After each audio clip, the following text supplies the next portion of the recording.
Welcome to Buddha Bedtime Stories. You've arrived at a quiet place where ancient wisdom meets gentle rest. Tonight, we begin another journey together, a journey inward. You'll uncover timeless knowledge passed down by enlightened masters, teachings used for generations to calm the restless mind and invite deep, healing peace. Feel free to share what time it is and where in the world you're listening from. You're part of something much larger, a quiet circle of seekers across time and space. In this session, I'll be sharing a hand-picked collection of Zen stories. These are not ordinary tales. They carry the preserved insights of awakened teachers who understood something most of us have forgotten. That peace is not found by changing the world around us, but by changing the way we see it. As Lao Tzu once said, at the center of your being, you have the answer. You know who you are, and you know what you want. As you listen, you may notice something gentle begin to shift. The grip of worry begins to soften. The endless noise of overthinking begins to fade, and in its place, a calm, quiet presence begins to rise. Let yourself settle in now. Let the weight of the day melt away. Take one slow, deep breath with me, and as you exhale, know that the teachings you are about to receive have been waiting for you, patiently across centuries. Welcome, friend, let's begin. A monk once traveled alone through a deep forest. He'd been walking for days, through mud, through heat, through cold rain. He carried nothing but a worn robe, a begging bowl, and a satchel with a single stone inside. Why the stone? He could not say, only that a teacher once gave it to him and said, "Carry this until you understand its weight."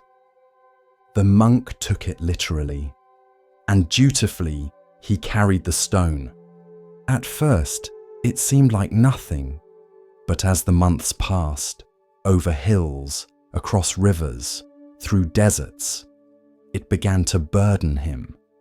His back ached, his hands calloused, his mind grew resentful. "Why must I carry this?" he muttered one evening, dropping beside a creek.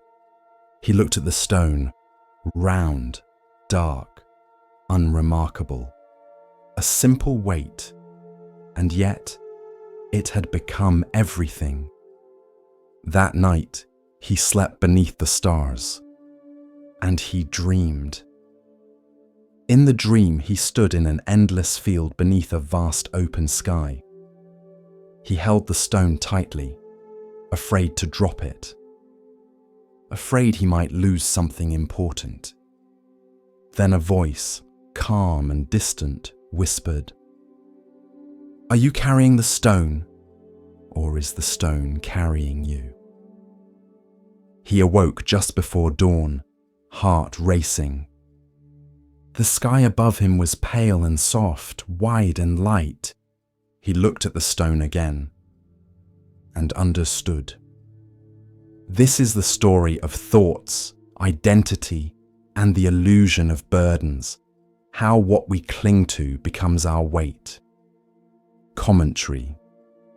Many of us carry stones, regret, shame, an old story someone once told us about who we are, a wound we've wrapped ourselves around for so long it feels like identity. We think we're being strong, but strength is not clinging. It's knowing when to let go. The monk carried the stone because he trusted his teacher.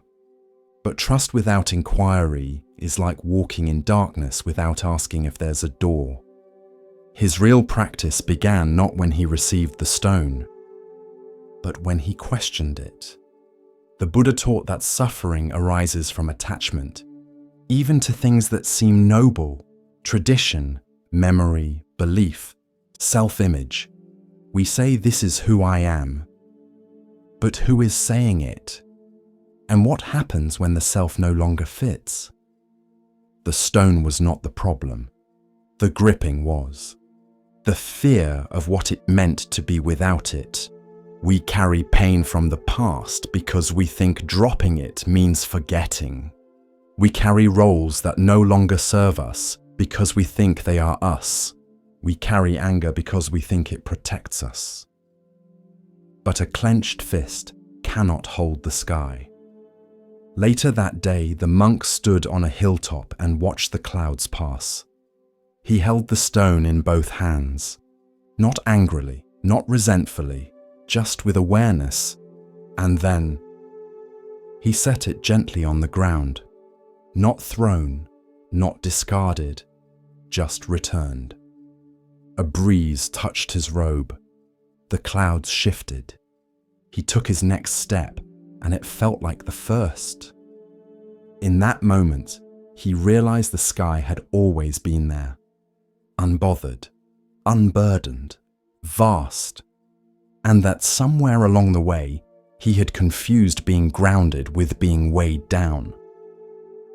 This is the nature of the mind. It can be like a stone, heavy, fixated, stuck in the past, or like the sky, open, vast, always able to hold the weather without becoming it. The monk never told others to drop their stones. He simply told this story and ended it with a question. What are you carrying that is carrying you? So, pause today. Look gently at the weight in your hands, your heart, your mind, and ask yourself, do I still need this to walk? Or have I mistaken the stone for my path? At the edge of the monastery was a pond, small, shallow, ringed with moss-covered stones. No fish swam in it, no lilies bloomed. It was quiet. So quiet you could hear dragonflies land on its surface. The monks would pass it daily on the way to morning meditation. Most gave it no thought. But one monk, young, curious, still a little wild in the heart, began to stop beside it each dawn. He would pick up a pebble, hold it, feel its weight, then toss it gently into the still water. And each time, he would watch the ripples move outward, soft circles expanding from the center until they kissed the edges of the pond and vanished. One morning, the head teacher stood beside him. "You throw a pebble every day," he said. "Why?" The young monk didn't answer at first. Then he said, "I think I'm watching how something so small still affects everything." The teacher smiled, bent down, picked up his own stone, and said, "Every thought, every word, every action is a pebble in the pond of life." Then he let it fall. Ripples. The young monk began to understand that karma is not punishment or reward. It's simply the rippling of causes. What you do echoes. What you think spreads. Even in silence, something moves outward from you. That evening, while sweeping the courtyard, the young monk accidentally knocked over a jug of water. It splashed against the steps of the shrine. He froze, panicked, but the teacher, watching nearby, only nodded. "You see," he said, "another ripple, but not all ripples are wrong. Just seen." The monk began to practice more carefully. Not just his posture, but his thoughts. He noticed how anger, even when not spoken, changed the air around him. How a quiet smile offered to a passerby lingered like incense. One day, a traveler came to the monastery.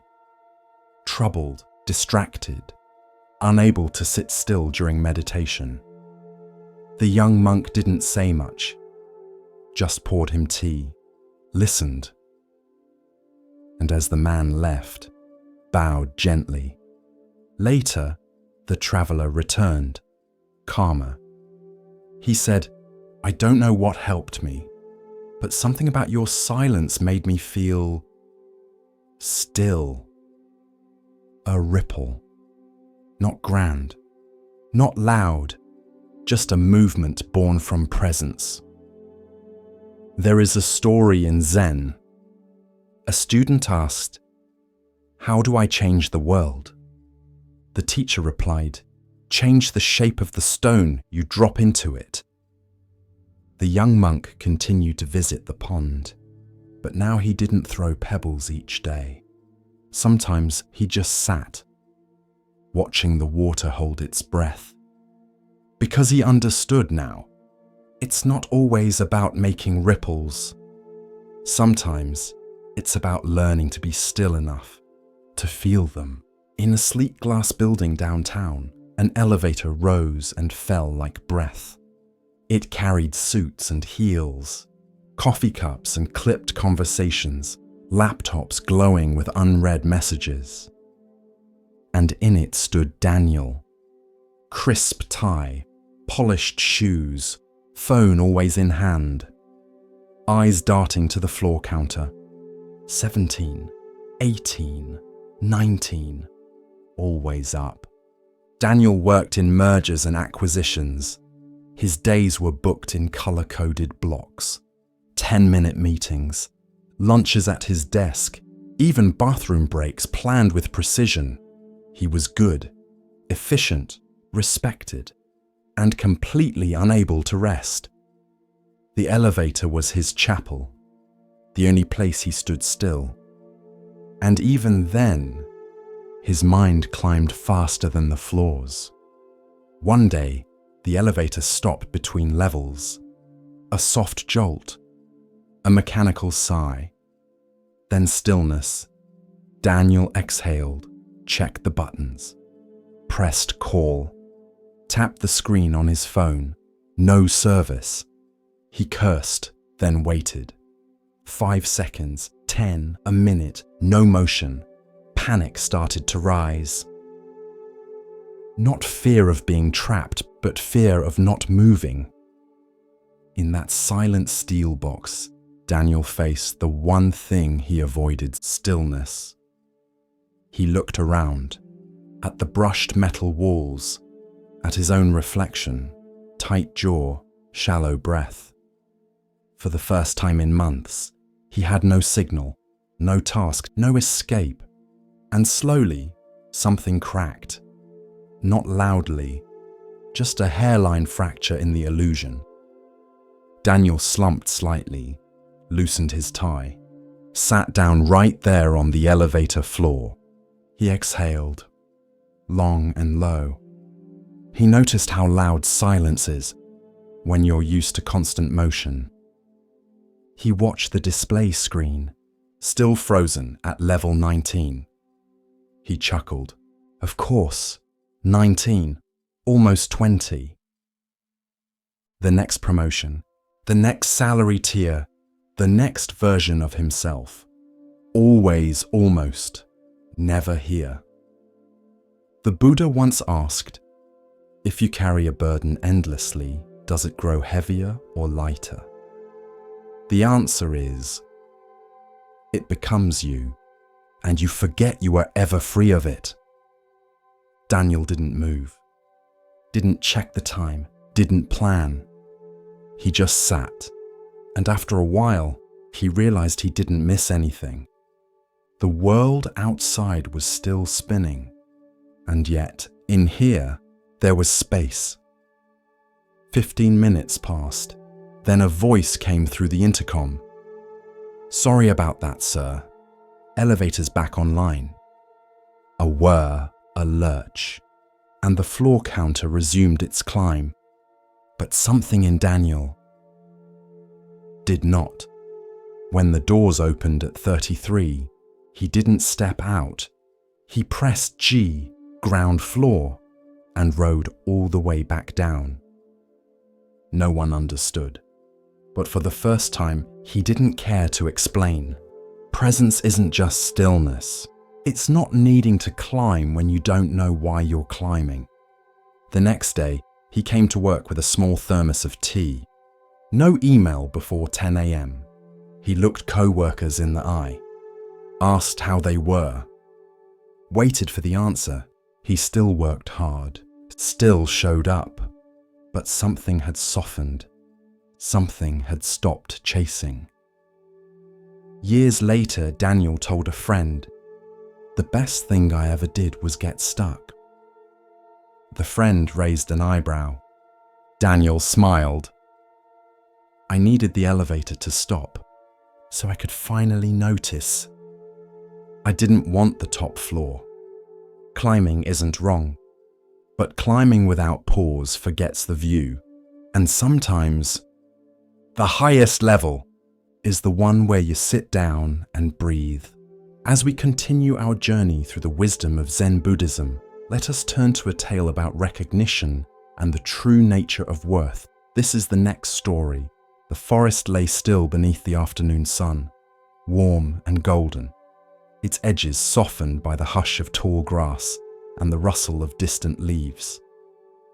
Along a winding riverbank, deer moved like whispers, elegant, careful, serene.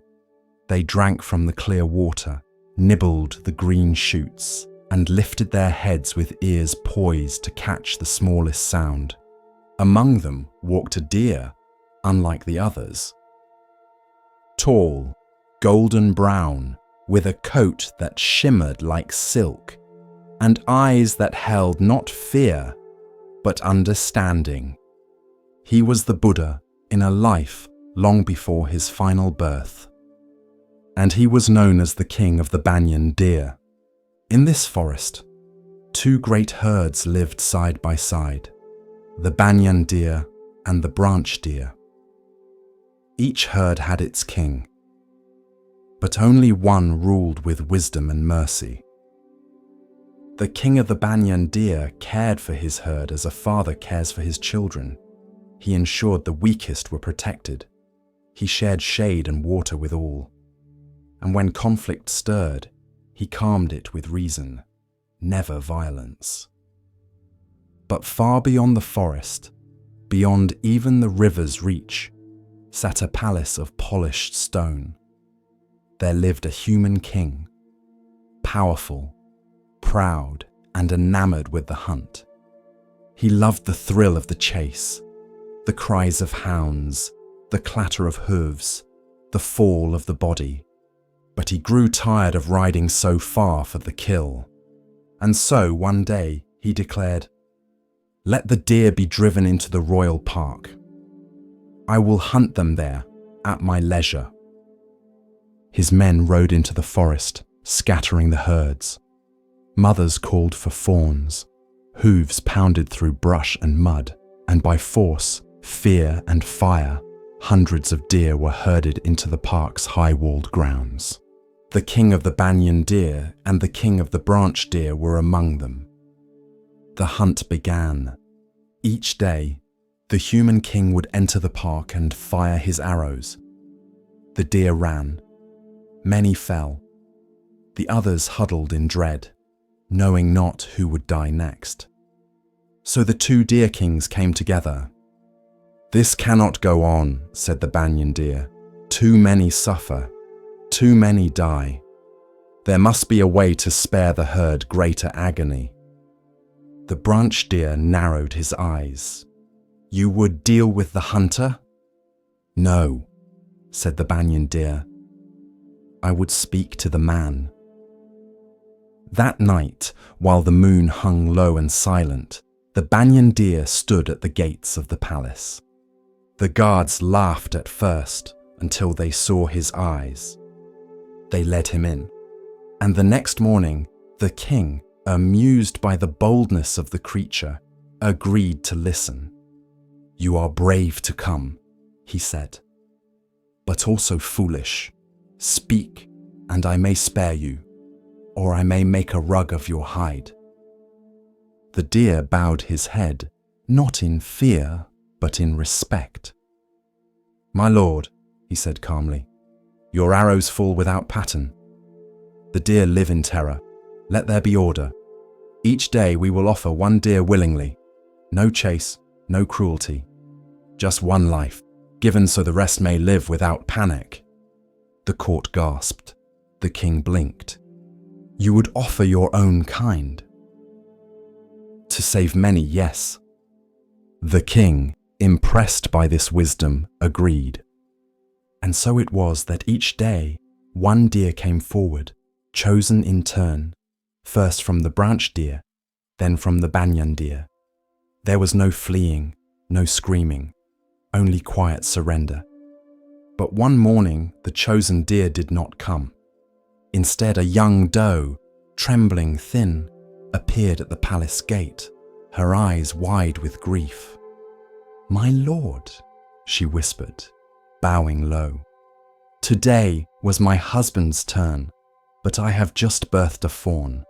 If I die today, it will surely perish." She wept softly. "Please, let me live just a little longer. Let someone else take my place. Let me nurse it just until it walks." The king said nothing. He looked at his ministers, at his guards, at the doe, crouched low and shaking. Then he said, "No, the order is the order. You must go." The deer turned her head to hide her sobs. But before the guards could move, a shadow stepped into the courtyard. Tall, still, golden, the king of the banyan deer. "I will take her place," he said. The king frowned. "But it is not your turn. She is from the branch deer herd." "I do not care," said the banyan deer. "A life is a life, and compassion does not ask about herd or rank." The court fell silent. The deer turned to the doe and lowered his head. "Go, raise your child." The human king stood, his face unreadable. "You would die for one not your own, for one you do not even know." "Yes," the deer said, "because I do know her. She is like me. She feels fear. She loves her child, and I will not let her weep alone." The king sat back down slowly. No one spoke. And then, with a deep breath, he looked to the sky above. What kind of creature gives his life for another? The deer said simply, "One who understands that all life is the same." The king rose. "No more," he said. "No more killing. No more hunting. Not here. Not in the park. Not in the forest." He turned to his court. "Let the gates be opened. Let them go free." And so it was. The deer returned to the wild. The herds rejoined. The mother nursed her child beneath the whispering trees. And the king of the banyan deer stood once more at the edge of the river, watching, not for enemies, but for peace. In time, the story spread, told around fires, carved into temple walls, painted in soft colors across ancient scrolls. And always it bore the same lesson. To speak truth to power is rare. To speak with compassion is rarer still. But to do both without fear, even to your own risk, that is the mark of true nobility. Even in a deer, even in a forest, even when the one you face holds arrows and gold. Because courage is not always loud. Sometimes it bows low. Sometimes it says, "Let me go instead." And sometimes it changes the heart of a king The full moon rose slowly over the temple pond.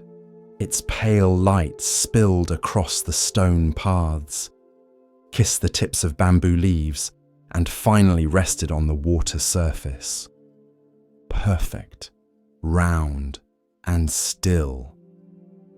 A quiet hush fell over the garden. Even the crickets seemed to pause. It was as if the world had stopped breathing, just long enough to notice the moon. But what the monks gathered around the pond saw was not the real moon. It was only a reflection. A novice named Kaoru sat cross-legged near the water's edge. She had come to meditate, but found herself staring at the luminous circle.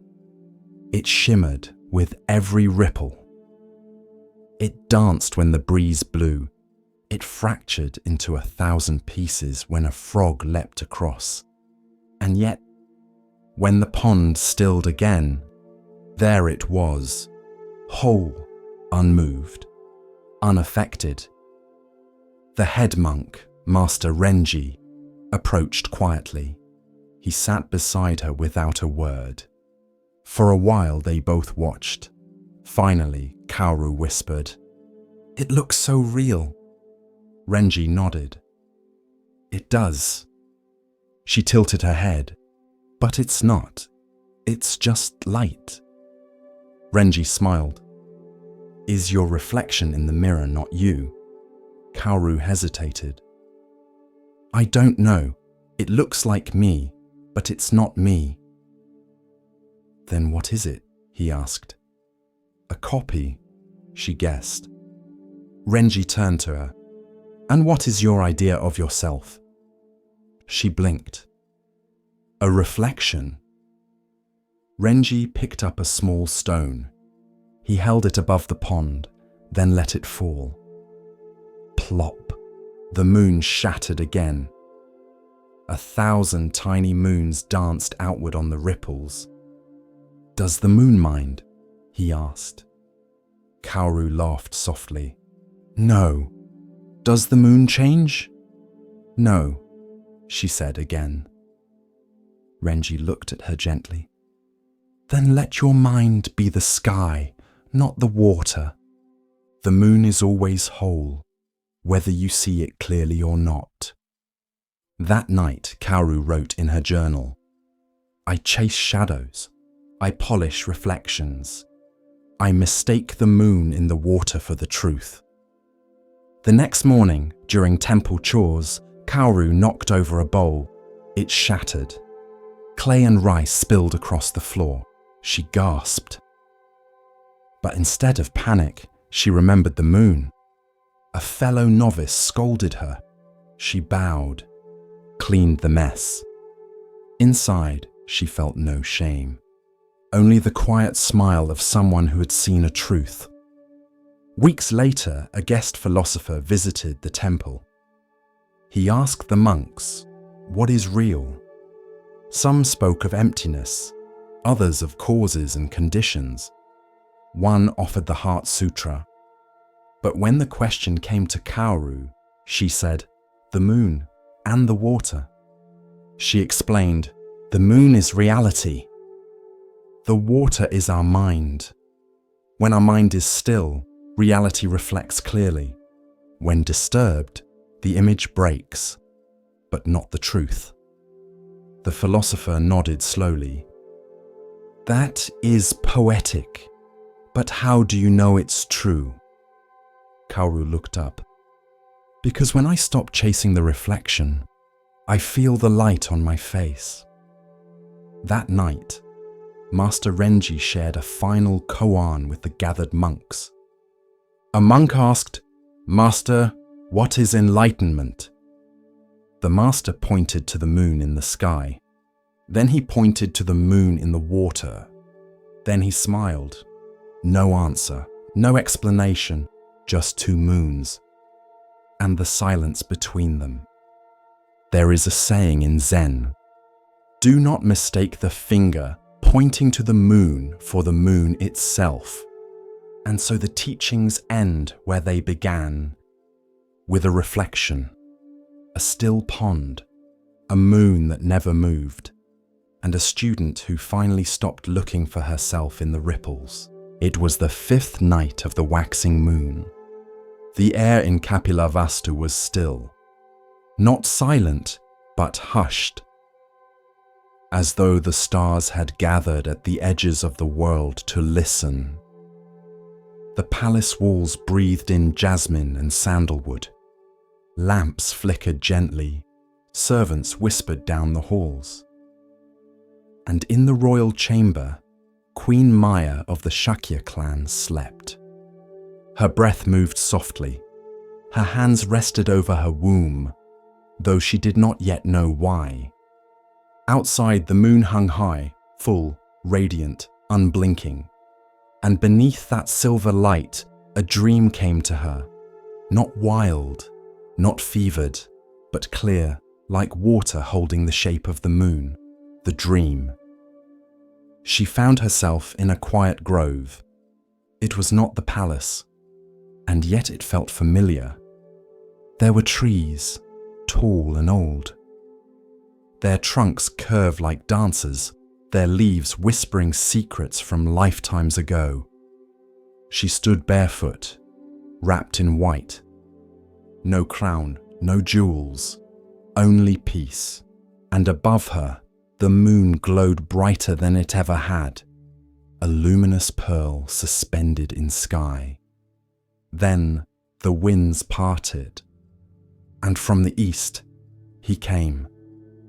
A white elephant, vast and radiant, walked across the clouds, 6 tusks curved like ivory moons. Each footstep landed without sound, as though the earth bowed beneath him. His eyes were gentle, his ears like lotus petals. His skin shimmered, not with brilliance, but with quiet power. He carried a white lotus in his trunk, and he came to her, not with force, not with haste, but with the serenity of one who knows where he is going. She did not step back. She did not fear. She simply stood and watched. And when he reached her, he bowed, as if to offer the lotus, as if to ask permission. She lowered her gaze, and in that moment, the elephant entered her side. There was no pain, only light, only warmth, as though the moon had moved into her body, as though the entire sky now rested inside her. And in that light, she saw a vision, a child, radiant, seated on a lotus, surrounded by devas and sages, stepping not into royalty, but into destiny. She saw the turning of wheels, the shifting of ages, the crumbling of illusion, and then the dream dissolved. Waking, Maya woke before the birds. The sun had not yet touched the mountains. The oil lamp beside her flickered once, then settled. The chamber was silent, but her hands, still resting over her abdomen, were warm. And her heart beat not with confusion, but with awe. She rose slowly, wrapping herself in soft cloth. She moved through the halls like moonlight and summoned her attendants. "I have seen something," she said. "Call the king, call the sages, call the dream readers and wise ones, bring the astrologers." And they came, with scrolls, with incense, with knowing eyes. She recounted every detail. The forest, the moon, the elephant, the lotus, the peace. They listened, they nodded. And at last, the eldest among them, a man with a voice like woven silk, spoke. "Your dream is not of the ordinary world. It is the sign of a great birth. The child in your womb is no ordinary prince. He will be a Chakravartin, a turner of the wheel. He will change the world. If he remains in the palace, he will become a king of kings. But if he sees the sorrows of the world, he will turn from gold to truth and become a Buddha. The king placed a hand upon her shoulder, not with doubt, but with wonder, because even he, strong, worldly, wise, felt something stirring, something vast, something that had no name yet. The months. As the days passed, the kingdom watched Queen Maya with quiet reverence. Wherever she walked, flowers bloomed slightly earlier. The air around her felt cooler, gentler. Children stopped crying as she passed. Strangers bowed, unsure why. She herself changed. She laughed more easily. She wept with the songs of birds. She dreamed of stars and rivers and ancient trees. She felt the child grow, not just within her body, but as if within the world itself. And one day, near the time of birth, she asked to travel to her ancestral home. It was the tradition of her people, but more than tradition, it was a quiet longing. The king arranged everything, silks and guards, chariots and attendants. But Maya moved simply. She chose only a few companions and rode through forests and open roads beneath a sky filled with soft clouds. The birth. They stopped at Lumbini, a grove of sal trees, green and peaceful. The sun filtered through the canopy. The wind carried the scent of blossoms. Birdsong drifted like prayer. Maya stepped down, drawn to the trees. She held a branch, looked upward, and in that moment, beneath the same moon she had seen in her dream, she gave birth. The child came easily, without struggle, without fear. He did not cry. He simply opened his eyes, wide and calm, and the legends say he took 7 steps, that lotus flowers bloomed beneath each foot, that he raised one hand to the sky and one to the earth and said, "I am born for the benefit of all beings." The attendants wept. The forest fell silent, and the trees, it is said, bowed ever so slightly toward the child. Maya held him to her chest, and though she had seen him in vision, this was different. This was not dream. This was real. The warmth of skin, the weight of life, the beginning of something vast and quiet and beautiful. She did not live long after the birth. Some say it was destiny. That one who gives birth to a Buddha must return to the heavens. That her role was complete. Others say she became a guiding spirit, watching over him from a celestial realm, offering protection in moments when the path turned dark. But her presence never vanished. The child, Siddhartha, would one day walk away from his palace, would one day sit beneath a tree and awaken, would one day teach the world how to end suffering. But it began here, with a dream, with a white elephant, with a moonlit vow whispered across the veil of sleep, and with a mother who said yes, because every journey begins before we can name it. Every great awakening begins in the quiet, and sometimes the first step toward truth is a dream. As we move deeper into the quiet teachings of Zen, we come to a story about seeing clearly and understanding true value.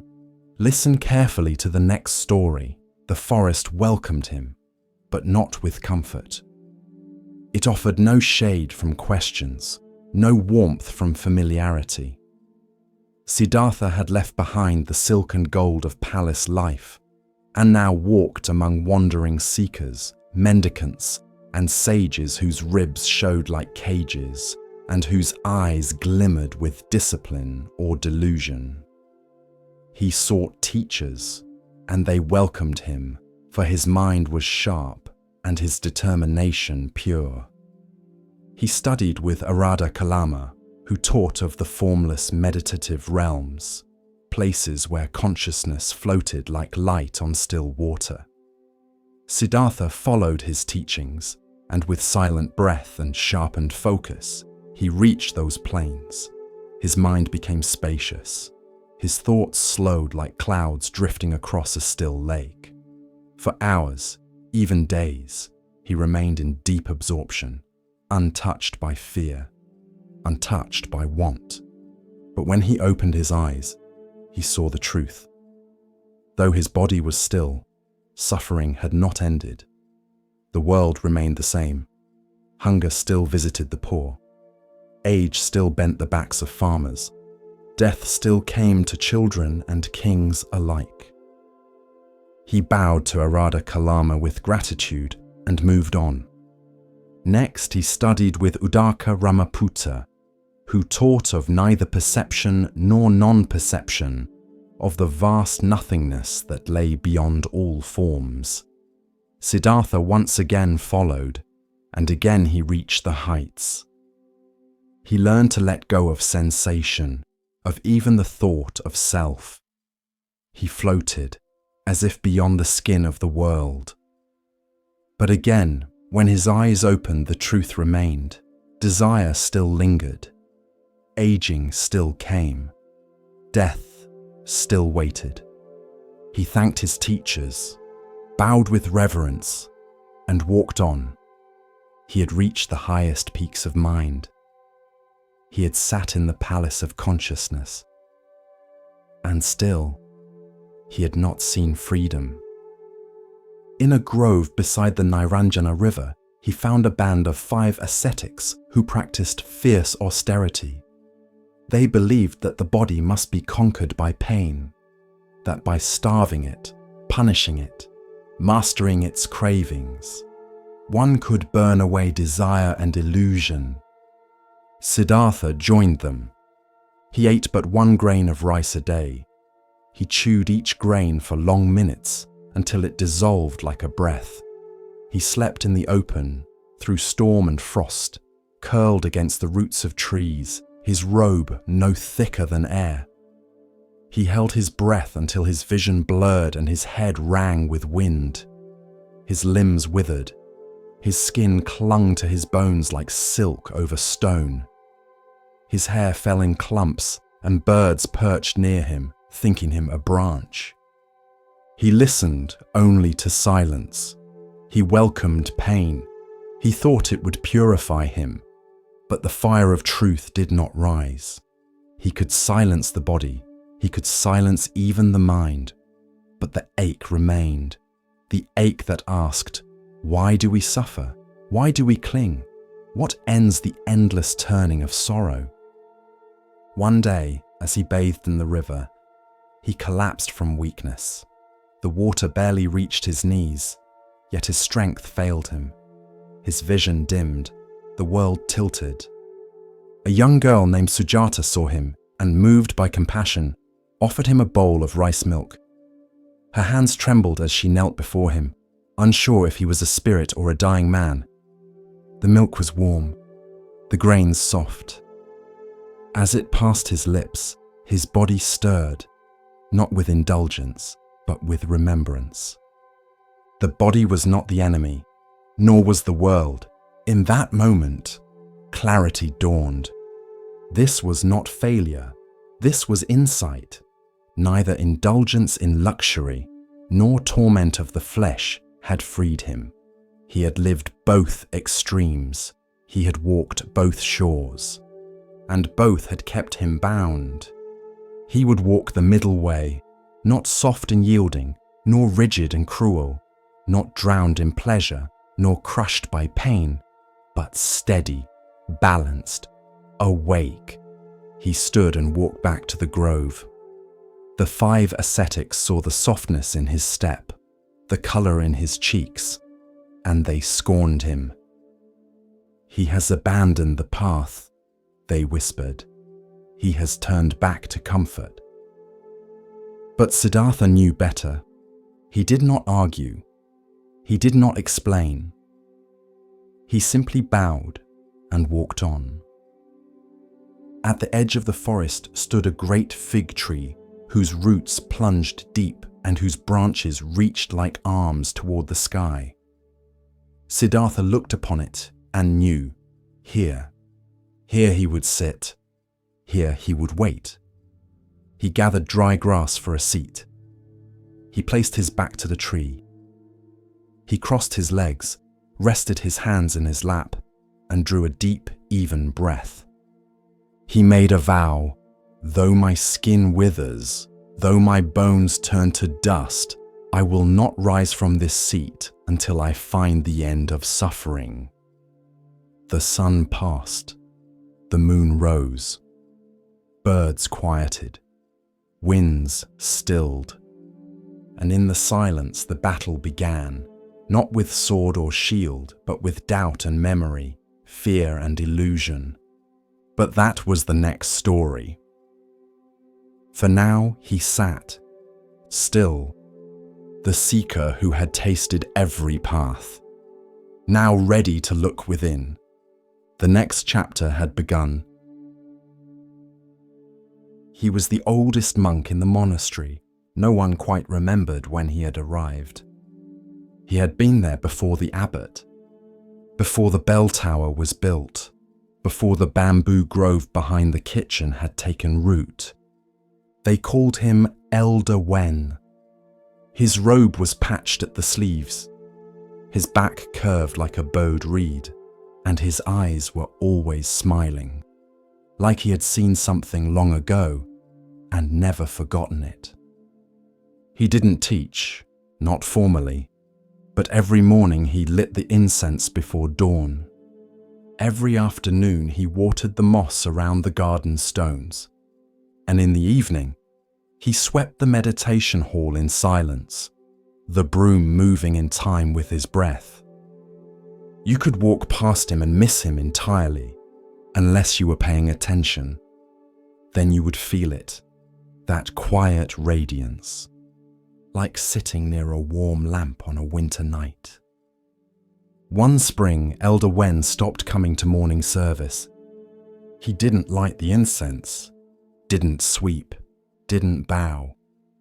He stayed in his small corner room beside the main hall, lying on his straw mat with hands folded gently over his chest. He was dying. The news spread quickly. Monks whispered in the corridors. Some feared, some mourned. Some tried to distract themselves with chores. But one by one, they made their way to his room. To say goodbye, to ask for wisdom, to seek some final teaching. But Elder Wen said almost nothing. He just smiled. That same soft smile, unmoved by sorrow, unafraid of what came next. One young monk sat at his side and finally asked, "Master, are you not afraid?" Elder Wen opened his eyes. "Afraid of what?" he whispered. "Of leaving." The old monk chuckled softly, a sound like wind through dry leaves.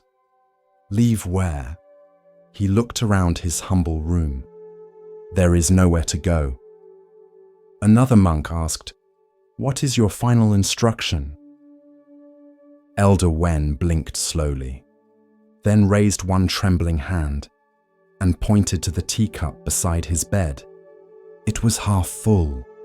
The tea had long gone cold. But the sunlight touched it just so, glinting off the rim. He smiled again, then closed his eyes, and that evening he passed. As gently as a flame curling into smoke. No struggle, no fanfare, just a long exhale. And stillness. The monks held a memorial. They chanted sutras.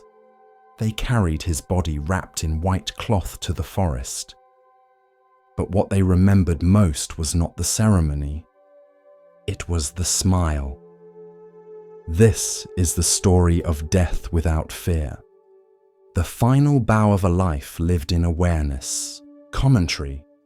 In the West, we prepare for death with wills, hospitals, and quiet dread. We pretend it is far away, or we avoid it entirely. But in Zen, death is not the enemy. It is the mirror that shows you whether you were truly alive. Elder Wen was not afraid because he had already practiced dying.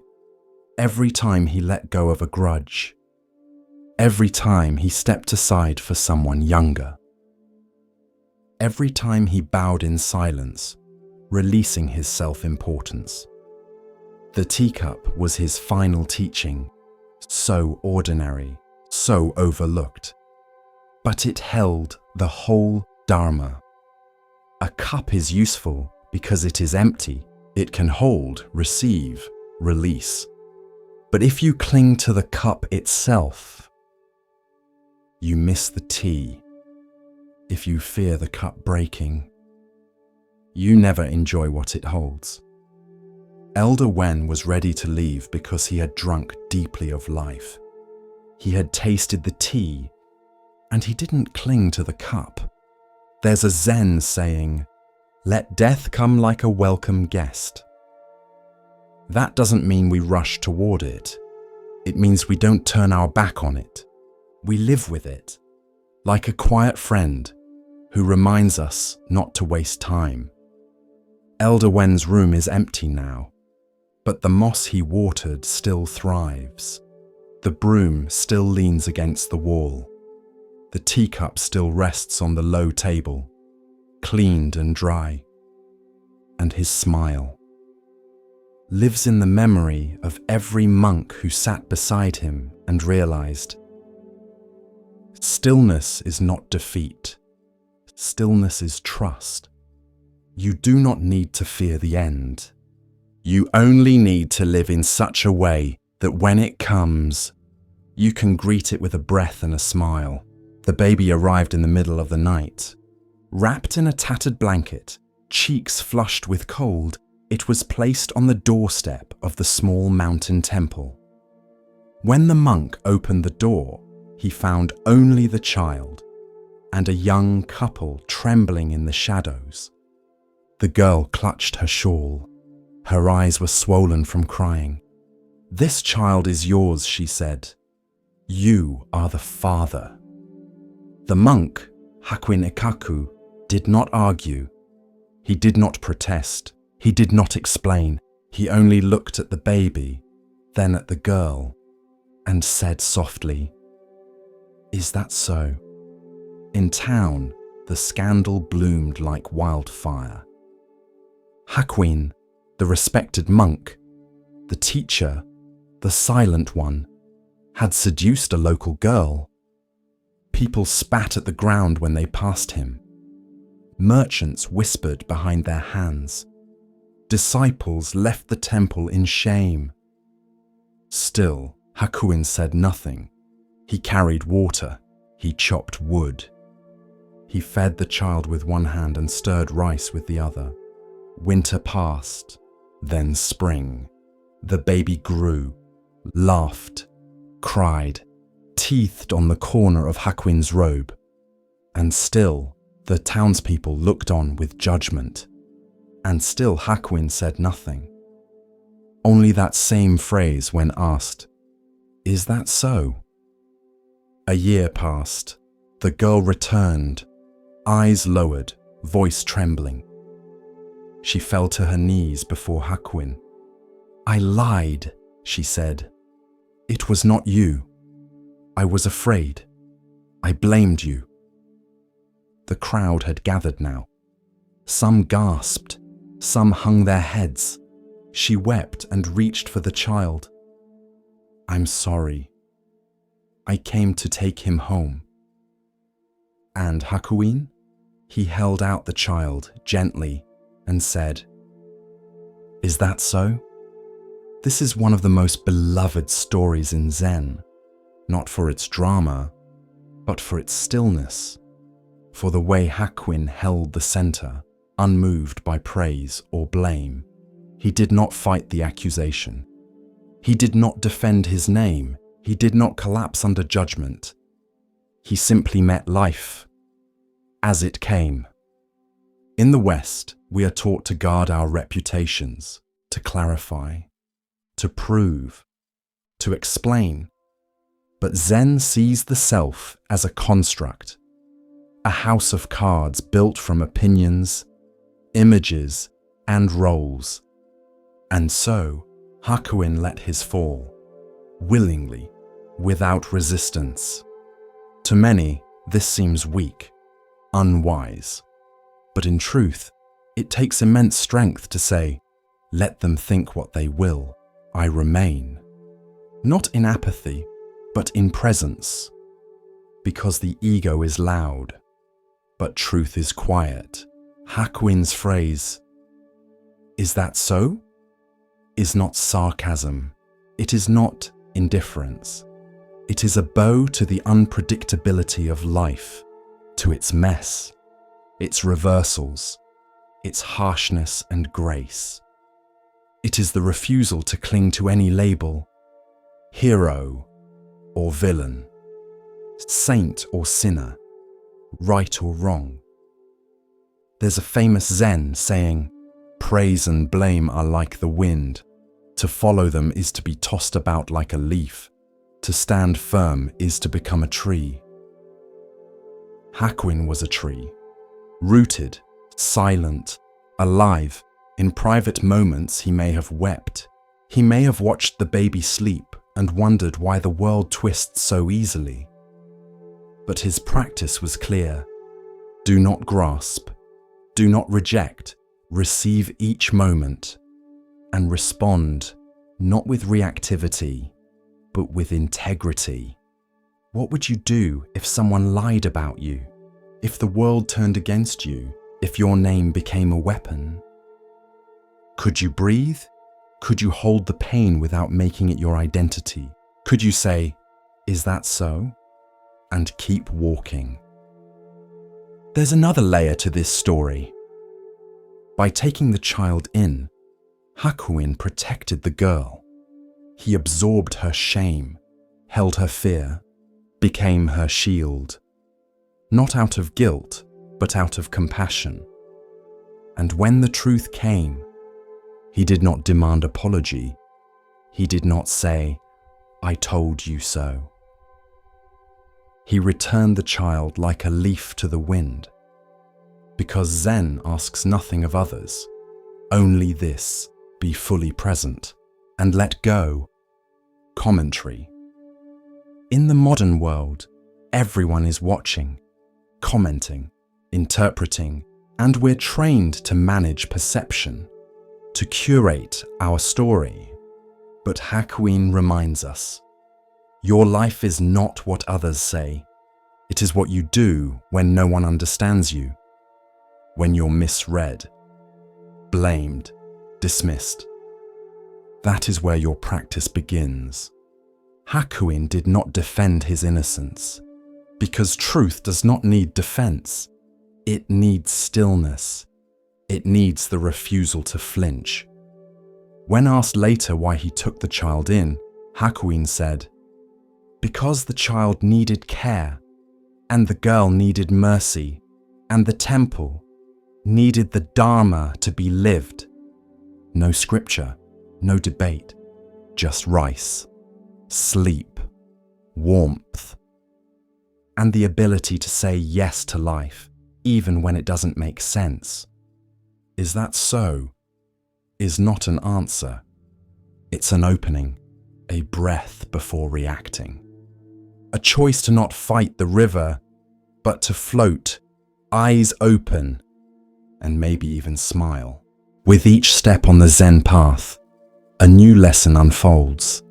Now we turn to a story about recognition, of self, of others, and of what truly matters. Listen carefully to the next story. It is said that after his awakening under the Bodhi tree, the Buddha sat in silence, not because he had nothing to say, but because no words could contain what he saw. The world shimmered before him like a dew-covered web catching the morning light.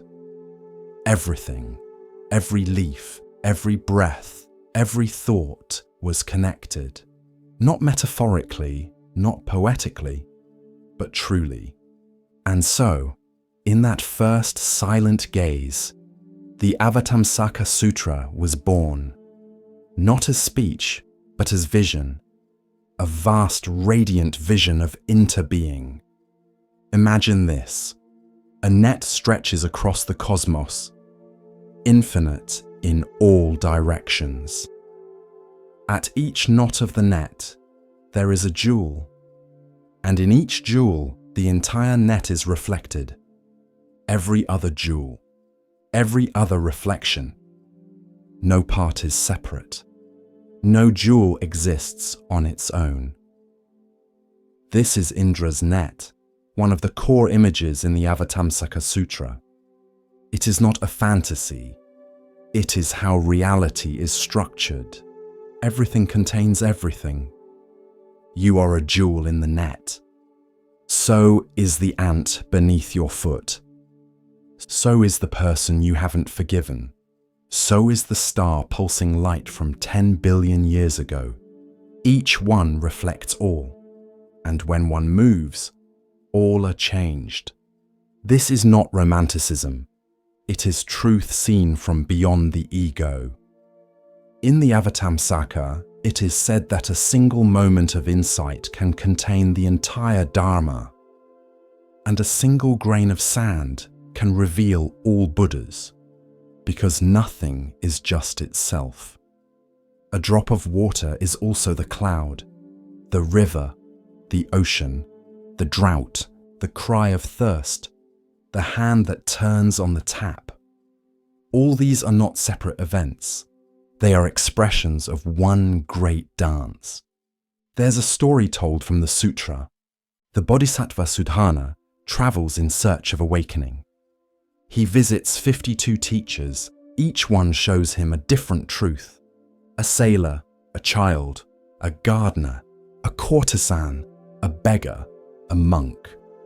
Not one has the final answer, because in this vision there is no final answer. There is only deepening, broadening, the ever-widening ripple of understanding that you are not apart from anything, not even from the question. In the end, Sudhana meets Samantabhadra, who tells him, the path is infinite, the practice is the vision is you. And in that moment, Sudhana realizes he was never seeking something out there. He was walking through his own reflection. If you truly see this just once, you can never hate again in the same way.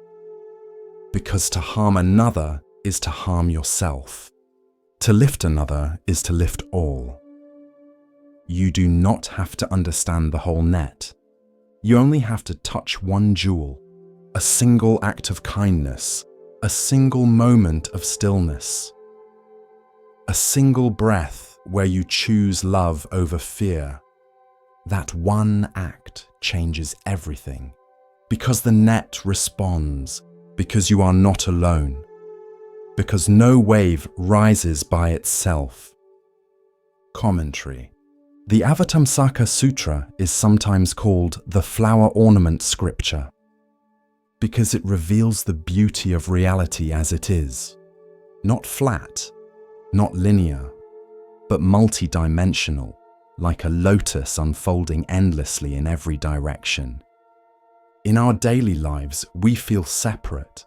I am here, you are there, this is mine, that is yours. But this is illusion. A necessary illusion perhaps, but illusion nonetheless. Reality is interpenetration. You are in me, I am in you. Even now, reading these words, Your breath carries the oxygen once exhaled by trees that died 1,000 years ago. Your thoughts are shaped by your grandmother's voice, by books written by strangers, by the laughter of a friend you no longer speak to. Even your loneliness is shared, because someone else right now feels it too. This is not meant to overwhelm you. It is meant to free you, because when you understand interconnection, you do not have to do everything. You only have to do something and trust that it matters. Because it does. Because the net responds. A Zen teacher once said, "When a bird sings on one branch, the whole forest awakens." You may be that bird. You may be the branch, or the silence that follows. Each one is essential. Each one reflects the whole. You are not small. You are a jewel in the net, reflecting everything, and being reflected by everything. So polish your jewel, not for glory, but for others, because the clearer you become, the clearer the whole web shines. High in the hills above a quiet town, there stood a temple. Its walls were weathered by wind and time, its steps worn smooth by generations of sandals, its prayer flags faded but still fluttering, and in its tallest tower hung a bell. Massive, bronze, perfectly cast. It had been gifted by a distant king centuries ago, carried up the mountain by oxen and monks, polished each year, respected, admired, but never rung, not once. The bell had a name, Resonance of the Mountain. Inscribed around its rim were words in a forgotten tongue. It was said to hold the most beautiful sound ever forged, so pure, so deep, that it would quiet all suffering for a moment. But no one had ever heard it, because the abbot long ago had made a vow: let the bell only ring when the world is ready to listen. And so it waited and waited. Pilgrims climbed the hill just to see it. Children dared each other to touch the rope, but none pulled. It became a symbol of restraint, of mystery, of potential, and eventually of silence too deep to question. One day, a novice asked the elder monk, "Why don't we ring it?" The monk shrugged, because it was meant to be rung, but never was. The novice frowned. Then what's the point of its sound? The monk looked out at the horizon and replied, "You tell me." The story of the bell spread like smoke, and in time, people began to wonder, how many other bells go unrung? Not made of bronze, but of possibility. There was a painter who never showed her art, a musician who kept every song in his notebook, a teacher who knew how to heal but doubted her voice, a young man who wrote letters he never sent, a woman who forgave but never said the words aloud. Each of them had a bell, hanging in the tower of their own life, polished, admired, imagined, but never heard. This is the parable of unused potential. The Dharma teaches us about impermanence, yes, but also about urgency, not frantic urgency, but gentle, clear truth. This life will not wait forever, and the sound in you deserves to be shared. The bell was never rung, not because it couldn't be, but because someone was waiting for perfect conditions, for absolute certainty, for a sign. But life rarely gives signs, only moments, and you must choose to meet them. There is a Zen story of a man who stands beside a river. He thirsts, but waits for the perfect reflection to appear on the surface before drinking. He dies with water at his feet. What sound do you carry within you? What truth, what offering, what kindness left unsaid, what creation unwritten, what forgiveness unopened? Letting your bell ring does not require a crowd. It doesn't need approval. It doesn't need to be perfect. It just needs to be true and shared. One evening, a new abbot arrived at the temple. She had studied the bell's history, had bowed to it many times. And then, one spring morning, as the valley bloomed, she climbed the tower and pulled the rope. The sound that followed was not loud, not shocking, but profound. It rolled through the mountains like a low tide, clear, mournful, joyful, full. Birds rose into the air, monks paused mid-step. Villagers lifted their heads from bowls and windows, and in that moment, everything was still. Not because they heard something new, but because they heard something they had always carried inside. Then the bell was silent again. But something had changed. The abbot later said, "A bell is not meant to be perfect. It is meant to be heard. And so are we." Commentary. This parable asks a quiet but urgent question. What are you holding back? Not out of wisdom, but out of fear. The sound in you may not end suffering. It may not change the world, but it may change a moment. It may reach one person. It may free your own breath, and that is enough. We often wait for permission, for clarity, for mastery, for the right time. But the bell does not ask, "Will I be understood?" It asks, "Will I be true?" The world is filled with unwritten books, unsung songs, unspoken love, unrung bells, and it is not failure to stay silent, but it is loss of what could have been shared, loss of what someone else needed to hear, even if only once. You don't have to shout. You don't have to perform. You just have to let your voice exist, to let the truth you carry move from silence into air. So ring your bell, tell your story, share your art, speak your heart, forgive, laugh, cry, begin again, even if your voice shakes, even if your hands tremble, even if no one claps. Let the sound live outside of you. Let it ripple. Let it go. Because a silent bell may be beautiful, but only a ringing bell is alive. The tree stood at the edge of the world. Its roots gripped the earth like memory. Its branches reached toward the sky like longing, and beneath it sat a man, still as a mountain, breathing, watching, waiting. His name had once been Siddhartha, but that name now lay behind him, like a robe folded and left at the forest's edge. He had left palaces, left hunger, left both indulgence and denial. And now, with the moon rising above the horizon and the world softening into dusk, he sat beneath the Bodhi tree, not in search, but in surrender. His legs were crossed, his hands rested lightly in his lap. The breath moved through him like wind through reeds, slow, even, empty of grasping.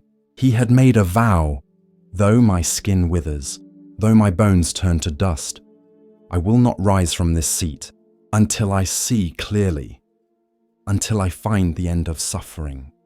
And so the night began. The stars emerged like scattered seeds across the dark. The forest exhaled. Animals stirred. The air cooled. Siddhartha's mind turned inward, like a lamp flame drawing into itself. He began to see. not with eyes, but with knowing.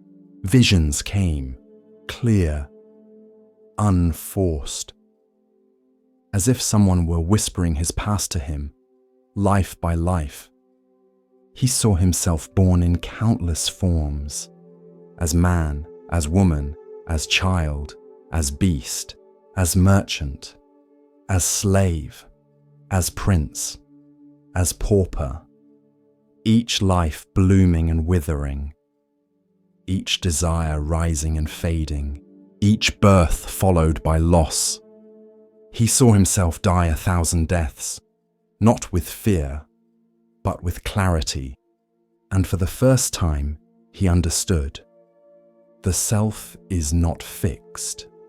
It moves, it changes, it clings, it returns. He watched the thread of his existence unspool across time, and yet something beyond the thread remained still. He did not speak, he did not stir, but inside him, a door creaked open, and he stepped through. Midnight deepened. The forest held its breath. The moon climbed higher, softening the world in silver. Now he turned his gaze outward, not with judgment, but with compassion. He saw the lives of others, their births and deaths, their joys and sorrows, rising and falling like waves. He saw kings and criminals, lovers and thieves, monks and warriors, all bound by the same law, karma, intentions like seeds, actions like water, and from them the fruits of joy or suffering. He saw that no life stood alone. Each was a thread in a vast net. Each thought, each choice, each word sent ripples outward, reaching far beyond the speaker, the thinker, the doer. He saw how hatred returned as hatred, how greed bore more hunger, how ignorance looped endlessly like a wheel spinning in sand. And he saw too how kindness softened sorrow, how generosity opened hearts, how truth, spoken gently, could shatter lifetimes of illusion. And still, he sat, breathing, watching. The net of becoming stretched before him, vast, intricate, impossible to escape. Unless one saw the threads for what they were, not chains, but illusions. He closed his eyes, and the world began to tremble. The deepest hour of night, not even owls cried now, not even leaves moved, and within him, the final door unlocked. He turned his mind to the cause of suffering. Why do we suffer? Why do we cling? Why do we fear? And the answer rose, not like thunder, but like morning, clear, simple, radiant. He saw it all in a single breath. Ignorance gives rise to craving. Craving gives rise to clinging. Clinging leads to becoming. Becoming to birth. Birth to sorrow, decay, and death. And so the wheel turns. Again and again. But he also saw how it could be stopped. Not with violence, not with denial, but with clarity. With the eightfold path. Like stepping stones across a great river. Right view, right intention, right speech, right action, right livelihood, right effort, right mindfulness, right concentration. He saw that suffering was not a punishment, nor a curse, nor a mystery. It was a path, and paths could be walked, and walked until they ended. And as the final shadow lifted from his mind, as the first bird stirred in the distant branches, it happened, not a flash, not a voice, not a miracle, but a knowing, a deep, still knowing. He had awoken. The sun crested the hills, slow and golden. The mist curled like incense through the trees. And Siddhartha, now the Buddha, opened his eyes. He looked out over the world, not with desire, not with fear, but with compassion so vast it had no name. He saw children born into love and hunger. He saw soldiers sharpening swords. He saw merchants counting coins. He saw mothers weeping over small graves. And he wept, not with sadness, but with tenderness, because they were all still sleeping, not foolish, not broken, just dreaming. He had been asleep once too, and now he was awake. It is said that Mara, the Lord of Illusion, came one last time, not with armies, not with demons, but with a whisper. Now that you are free, he said, leave them behind. They will not understand. They will mock you. They will twist your words. They will forget. And the Buddha listened. He sat with that thought, the thought of peace in solitude, of disappearing into the forest, of vanishing beyond suffering alone. But then he saw a farmer rising to begin the day. He saw a child carrying water. He saw a girl humming a tune she did not know was ancient. And he knew they were not lost, just tired, just waiting, just needing someone to show them the way back to themselves. So he turned to Mara and said, "They will understand. Some will. Even one is enough." And Mara vanished. He stood slowly, the grass beneath him still wet with dew. His knees ached, but his heart did not. He took his bowl, his robe, his breath, and began to walk toward the village, toward the people, toward the long road of teaching. He would speak not of gods, nor of punishments, nor of sacred fire, but of suffering, and how to end it, of breath, and how to follow it, of kindness, and how to live it. And so the man who once left his son sleeping, who had starved beneath trees, who had faced demons and silence and the unraveling of self, walked down from the Bodhi tree. And the world, though it did not know it yet, had already begun to wake. Because one man had seen clearly, had sat still, had not run, and had touched the truth. And from that stillness, a path was born for all the world to walk. As our exploration of Zen Buddhism deepens, let us listen to a story that reveals how true worth is often overlooked. Here starts the next story. In a bustling monastery near the edge of the forest, there stood a tall wooden ladder. It led nowhere in particular. It was propped against an old stone wall at the edge of the courtyard, half covered in moss, its rungs worn smooth by generations of use. But no one used it for repairs. No one climbed it to reach anything. It was part of a practice, a koan in physical form, a ritual passed down from teacher to student, without ever being fully explained. Each new monk during their first week was asked to climb the ladder. No instructions, no context, just climb. Some did so eagerly. Some hesitated. Some asked, "What's the point?" The elder monks would only smile and say, "You'll see." One by one, the novices ascended. Halfway up, some laughed. Some grew nervous. Some clung tightly and looked down, unsure why they were up there at all. And eventually they came down, some with a shrug, some with a question, some with a strange quiet in their chest. One student, clever and ambitious, asked to climb the ladder a second time. Then a third. He began to climb it every morning, faster each time. He polished the rungs, measured his speed, counted steps. Soon, he believed himself the best climber in the monastery. "Look how steady I am," he told a fellow monk. "Look how others struggle, but I've mastered it." The old teacher heard him, but said nothing. Not yet.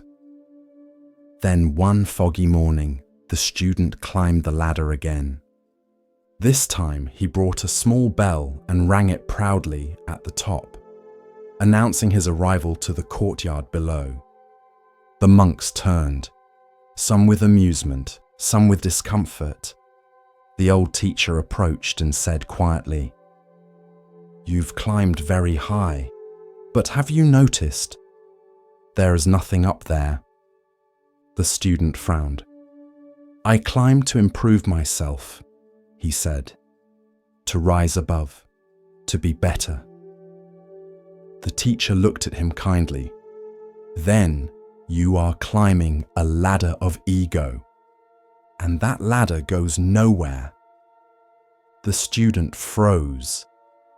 He looked down at the mossy stones below, at the monks who stood waiting, not judging.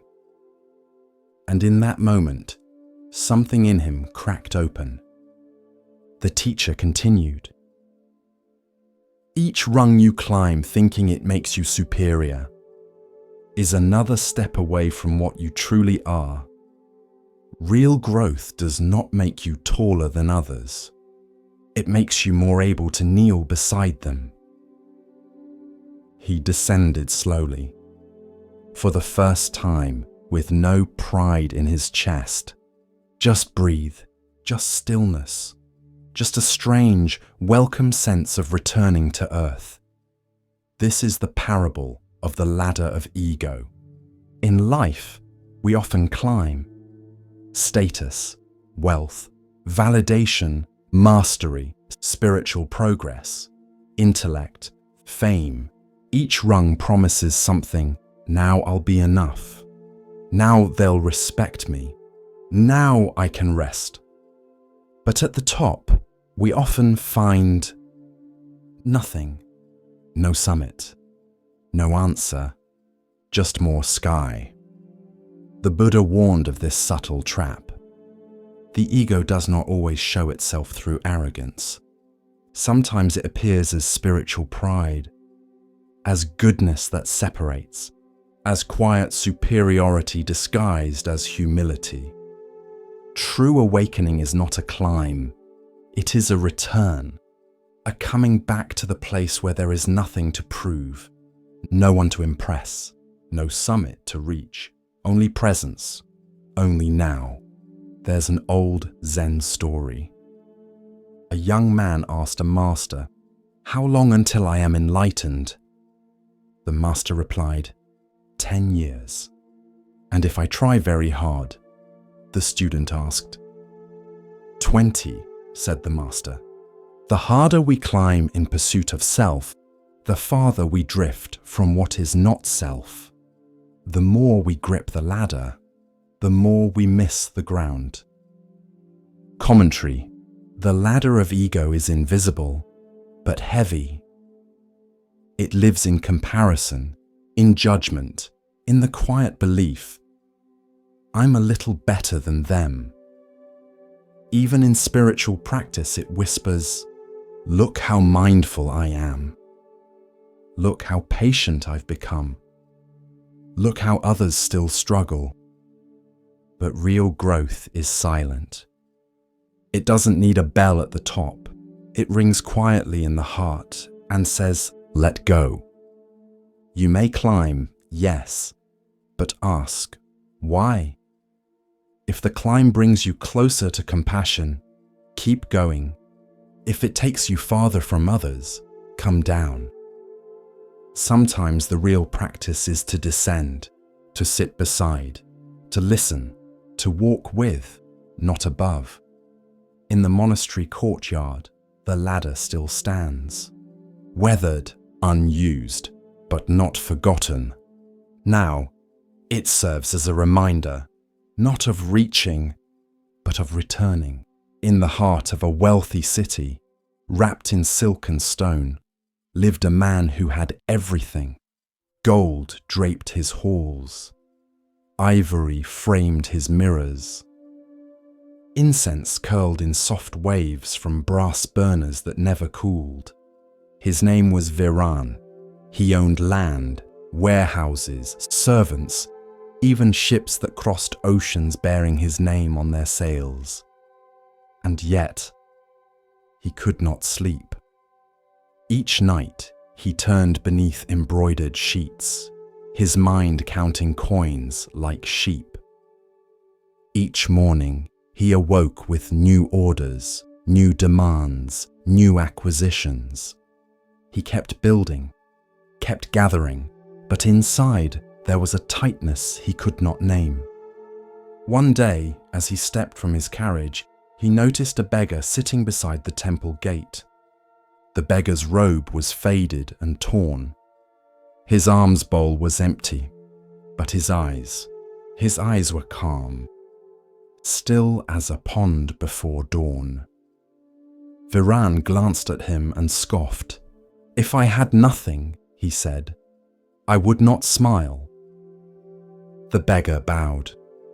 "If you truly had nothing," he said, "you might finally know peace." The words followed Viran like a shadow. He tried to forget them, tried to drown them in wine, in silk, in celebration. But they clung like a thread caught in the lining of his soul. The next morning, he returned to the temple. The beggar was still there, eyes closed, back straight, breath soft. "How do you do this?" Viran asked. "You have no food, no roof, no gold, and yet you sit like you own the world." The beggar opened his eyes. "I do not own the world," he said, "but the world no longer owns me." Viran stared. Something inside him cracked. That day he left behind his ring. The next, his jeweled belt. Then quietly, he began walking to the temple each morning, leaving behind one possession at a time. No ceremony, no announcement, just letting go, piece by piece. The beggar never asked, never praised. He simply shared his seat on the stone step. Weeks passed. One morning, Viran arrived barefoot. No rings, no silks, no guards, only his breath and the ache in his knees. He sat beside the beggar, closed his eyes, and for the first time in years, he felt nothing pulling at him. No hunger for more, no fear of losing, no need to be seen, just stillness. He opened his eyes. "Have I become poor?" he asked. The beggar smiled. "No," he said softly. "You've become free." This is the story of true wealth, the kind that doesn't glitter, but glows from within. Commentary: wealth is not evil, it is neutral. Like a knife, it can feed or wound. Like fire, it can warm or consume. The Buddha taught that attachment, not possession, is the root of suffering. You can have little and still cling. You can have much and still be free. The beggar was not rich in gold, but he had space. He had his breath, his presence, his peace. He was not owned by anything, not even his own suffering. The parable reminds us, you are not your bank balance, not your reputation, not your wardrobe or your followers. You are the one who notices, the one who breathes, the one who can let go. Letting go is not about loss. It is about choice. When you no longer need a thing to feel complete, You are free to enjoy it or leave it without fear. That is the highest wealth. There's a Zen proverb: when I had nothing, I had everything. It does not mean destitution. It means this: when your hands are not full of fear and control, they are finally open to life. So whether you own much or little, ask yourself, do these things serve me? Or do I serve them? If they crumble, do I crumble too? Or am I the same presence, the same breath, the same open sky? Regardless, true wealth is not counted. It is felt. It is the spaciousness of a mind that can sit still beside a bowl, empty or full, and smile just the same.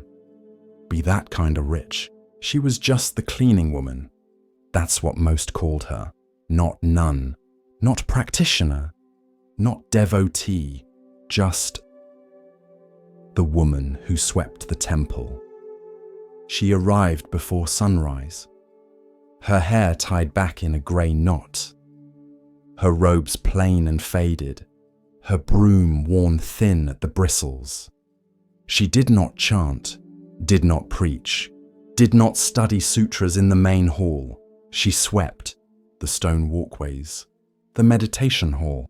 The steps no one noticed were dusty until they were clean. And when she swept, she smiled. Some of the younger monks whispered, "She's not really practicing. She doesn't even sit in the morning zazen.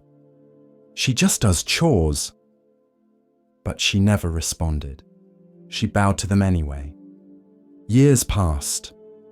One by one, the monks left for higher temples, deeper study, more advanced masters. But she remained, still sweeping, still silent, still smiling. One spring morning, the abbot called for an assembly. The monks gathered, some sitting in strict posture, others blinking away sleep. The abbot raised his voice gently. "I have been observing this temple for many years," he said. "And in all this time, only one among you has reached the heart of the Dharma." Heads turned. The scholars straightened their backs. The meditation leaders adjusted their robes. The younger monks held their breath. And then the abbot looked to her, the woman with the broom. She was in the corner, brushing dust from the edge of a wooden beam. She paused, looked up, and smiled. A silence fell over the room. Then whispers. But she never studied the Diamond Sutra. She never debates koans. She doesn't even recite the Heart Sutra. The abbot turned to them and said, "She lives it."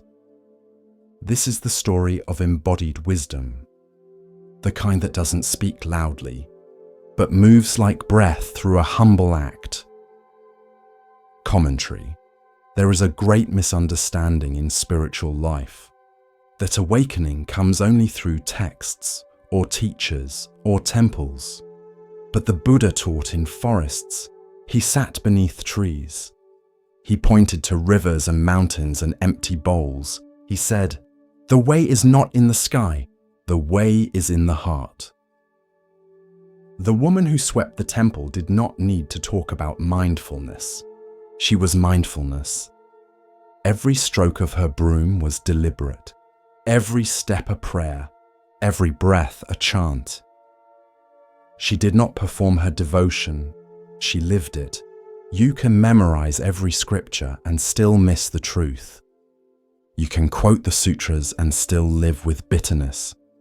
But you cannot sweep the floor with love for 30 years and not be changed. The Dharma is not performance. It is not approval. It is presence. Many monks seek truth like a prize. They strive. They compare. They seek recognition. But the woman who swept the temple had no audience, no ambition, only a broom, a path, and her attention. That is enough. That is more than enough. There's a Zen saying, before enlightenment, chop wood, carry water. After enlightenment, chop wood, carry water. Because the truth doesn't take you away from the world. It brings you deeper into it. It makes you pay attention. To dust in corners, to the sound of your own breath, to how gently you place a bowl on the table. We live in a time of noise, of opinions, of spectacle, of credentials. But the Dharma whispers, sweep, breathe, smile, and mean it. That is enough. So wherever you are, whether folding laundry, washing dishes, answering emails, tying your child's shoes, do it with all of you. Do it like the woman who swept the temple, and let the dust be your teacher too. Continuing along the path of Zen insight, we pause now to hear a teaching about perception and hidden value. Listen carefully to the next story. The sun hung low over the fields, casting long golden shadows across the dry earth. At the edge of a quiet village, 2 mango trees stood side by side. One was tall and strong, its branches heavy with fruit. Its golden mangoes glowed in the light, plump, sweet and fragrant. Children would stop and stare. Travelers paused to admire. Birds sang in its branches as if drawn to its beauty. The other tree was bare. Its bark was worn, its limbs crooked. It bore no fruit, and no one stopped beneath its shade. But this second tree, quiet, unnoticed, was the Buddha in one of his past lives. And this is the story of why he chose to remain fruitless, for the sake of something greater. Long ago, the land had been wild. The forest grew thick around a small monastery where a humble sage lived with his disciples. He taught them to observe closely, to see not just what was obvious, but what was true. One morning, while walking through the woods, the sage turned to his students and pointed at 2 saplings growing side by side. These trees, he said, were born at the same time, but they will live very different lives. The students blinked. They look the same, said one. The sage only smiled. Wait. And the years passed. The first tree grew fast. Its branches stretched wide. Its roots drank deep from the stream nearby. And when its first mangoes came, the villagers discovered them. Sweet as honey, smooth as silk. They came in crowds. Children climbed its limbs. Merchants took its fruit to sell in town. Goats rubbed their backs against its bark. Travelers broke its twigs for kindling. Even the birds, once gentle, began to peck at its flowers for their scent. And still, the tree gave, but over time it began to lean. A branch cracked under a child's foot. Its roots loosened from the trampling of cattle. The fruit became harder to grow, and some seasons it had none at all. Still, the people came. The second tree grew quietly. It bore no fruit. No children climbed it. No travelers plucked its leaves. Birds rested gently in its shade but never stayed long. The villagers ignored it, but its bark stayed smooth. Its roots grew deep. Its trunk remained upright and still. And it watched. One summer, the king of the region came to the forest on retreat. He set up camp near the fruiting tree. His cooks, servants, and soldiers lounged beneath its shade, praising its sweetness. Then one of the ministers said, "If this tree has served so well, why not cut it down? The wood would make fine furniture. The fruit is nearly gone, but its trunk could be carved into chairs for your throne room. The king, intrigued, gave the order. And the next day, the great fruiting mango tree was felled. Its branches snapped, its trunk cracked open. Its roots, noble and deep, were torn from the earth, and all the forest fell silent. Later that week, the king walked through the woods again and saw the second tree, bare, small, and unremarkable. "What of that one?" he asked. His minister shrugged. "No fruit, no use, not even shade. Let it be." And so, it was spared.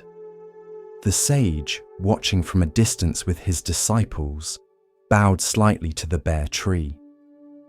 "Do you see?" he said. "Sometimes what survives is not what shines the brightest, but what draws the least desire." The disciples looked at him with puzzled eyes. "But Master, was the fruiting tree not noble? Was its generosity not good?" "Yes," the sage said gently. "It lived a life of service, and that is honorable." He looked toward the bare tree, but this one made a choice, a quiet choice. It saw what happened to its brother, and though it too could have borne fruit, it chose not to, for the sake of survival, for stillness, for watching without being consumed. Many lifetimes later, the Buddha would recount this story to his own monks. He would say, "There are times to serve and times to endure. There is merit in offering yourself to the world, and wisdom in stepping back, not from fear, but from foresight."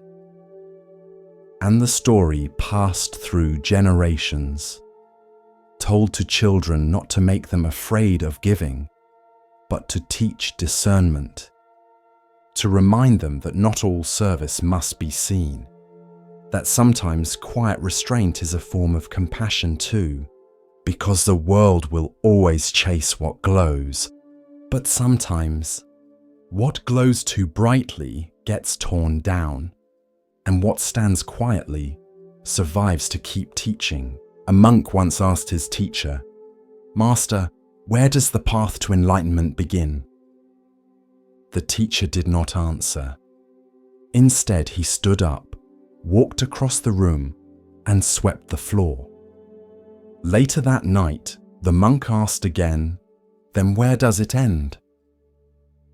The teacher looked up from pouring tea and said, "If it ends, it was never the way." This is the story of non-arrival, the path that unfolds not to get somewhere, but to be fully where you are. Long ago, in a forest monastery, a wandering monk arrived seeking answers. He had studied every scripture, debated with scholars, and meditated in caves for years. And yet, he felt restless, incomplete, as if truth always lived just beyond the next bend. He bowed to the abbot and said, "I have walked many roads. I seek the one that leads to awakening." The abbot nodded and replied, "Very well. Walk with me tomorrow at dawn." The next morning, they walked. Through bamboo groves, past quiet ponds, up rocky trails where mist clung to the earth like breath. They walked all day. The monk said little. By dusk, they had returned to where they started. The monk frowned. "You promised to show me the path." The abbot said, "I did. We walked it." The monk blinked. "But we arrived nowhere." The abbot smiled. "Exactly." The student wanted something linear, a goal, a peak. A moment where the sky split open and declared, "Here it is." But the Dharma is not a destination. It is the walking itself. It is the attention you give to each step, the space between one breath and the next. The Buddha did not climb a holy mountain to reach truth. He sat under a tree and stopped seeking. You do not become awake like winning a race. You remember the truth that was always here. Under the hurry, beneath the striving, inside the stillness of the now. When we think of progress, we think forward. Farther, better, beyond. But what if the path moves deeper, not farther? Inward, not onward. Like returning to the place you began, but seeing it clearly for the first time. The monk eventually understood. He stopped chasing high teachings, stopped measuring his worth by distance traveled. He began to walk slowly. He bowed to doorways, thanked his bowl before eating, washed his feet with care, and in those simple moments, something softened, something opened. There's a Zen saying, before enlightenment, chop wood, carry water. After enlightenment, chop wood, carry water. The tasks do not change, but the one doing them no longer seeks to arrive. He is already home. In the end, the way is not mystical. It is making tea without rushing. It is folding robes with full attention. It is greeting the morning with breath instead of thought. And in those everyday movements, the path walks itself. The old abbot left behind a note before his passing. It read, "Those who hurry are carried by illusion. Those who walk with it vanish into the way." The monk later became a teacher. When asked by a student, "Where is the path?" he would only point at the floor beneath their feet. "Here," he'd say. "Now walk." So if you are still searching, still waiting to feel worthy, enlightened, or arrived, pause. Notice your breath. Feel your weight on the earth. Let this moment be enough, because the greatest truth, there is nowhere to get to, and still, you walk. It began in the hush before dawn, when the breath of the world still rested, and time itself seemed unsure whether to move forward. In the palace of Kapilavastu, marble pillars loomed like frozen trees, casting long shadows across the corridors. Every corner, every curtain, every tapestry whispered of wealth and beauty. But the prince, Siddhartha, had stopped hearing the music in it. He had seen what no prince was meant to see: old age, sickness, death, and a seeker who walked without fear. In the days that followed the 4 sights, Siddhartha moved through the palace like a man carrying a secret too heavy to name. He sat through the court banquets without appetite. He watched dancers move in silk, their feet light as feathers, but his thoughts moved heavier than stone. Yasodhara, his wife, had noticed his silence. She placed her hand gently over his, but it trembled. Rahula, their newborn son, reached for him with tiny fingers, but Siddhartha's eyes filled with both love and sorrow. He did not lack affection, he lacked answers. That night the moon hung low and golden in the sky, a silent witness to the choice being made within royal walls. The city of Kapilavastu lay sleeping, its gates shut, its guards at rest, its people dreaming of festivals and fortunes. But inside Siddhartha's chamber, there was no sleep. He stood over his son's cradle, his gaze long and quiet. Rahula stirred, then stilled again. Siddhartha touched the boy's cheek, memorizing the softness. A father's heart broke quietly inside him. A part of him longed to stay, to watch this child grow, to hold Yasodhara as the years passed. But another part of him, the deeper part, knew that to truly love them, he had to leave, not for escape, not for abandonment, but to find an end to the suffering that would one day find them all. He crossed the chamber in silence, his footsteps bare. He passed the sleeping guards with a nod of gratitude. He paused once in the marble garden, where fountains trickled like stilled song. Stars wheeled above him in still constellations. Waiting at the outer gate was Channa, his loyal charioteer, and Kanthaka, his white horse who had carried him through battles, festivals, and boyhood rides under open skies. Siddhartha took one last look at the palace that had been his whole world. Then he nodded. No orders, no drums, no farewell speech, just stillness and the beginning of something eternal. Channa led them through side streets. Siddhartha's cloak billowed slightly in the breeze, though the air was warm. As they neared the city gates, it is said the gods themselves descended to still the sound of hooves and hinges. The gatekeeper slept on, unaware that the one who was born to inherit the throne was walking away from it forever. Miles passed beneath them, past farmlands and shrines, past temples and banyan trees, and as dawn neared, they reached the forest's edge. There, beneath a fig tree bathed in pale starlight, Siddhartha dismounted. He stepped away from the saddle and removed his crown. It was heavy, not in gold, but in memory. He untied his earrings and placed them gently in Channa's hands. Then, drawing his sword, he cut away his long, dark hair, symbol of his royalty, of his past. He let the strands fall into the wind.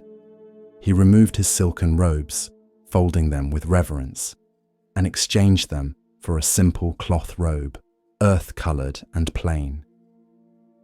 Then he turned to Channa. "Take Kanthaka home," he said softly. "Tell my father I have not left in rebellion, but in search of that which is beyond birth and death." Channa's eyes filled with tears. "My lord, may I not follow you?" Siddhartha placed a hand on his friend's shoulder. "You will serve the Dharma more by returning than by following. Go. Tell them I am not lost. Tell them I am becoming." It is said that Kanthaka cried as he was led away. Some say the noble horse died of grief, his heart broken by parting. Others say his spirit was reborn among the stars. But Siddhartha did not look back. Barefoot, stripped of every title and comfort, he stepped into the forest. Birds stirred in the canopy. Mist hung low over the earth. The world ahead was wild and wide, but in that moment, he felt lighter than he ever had. No walls, no servants, no titles, just breathe, and the path. He walked deeper, alone, the forest accepting him without question. He drank from rivers, sat beneath trees, listened to wind move through leaves. He began to study with sages and ascetics, learning from their fire rituals and their breath practices, their renunciations and their silences. He fasted until his ribs showed like shadows. He sat still until ants walked over his knees. But in all this, he remained watchful.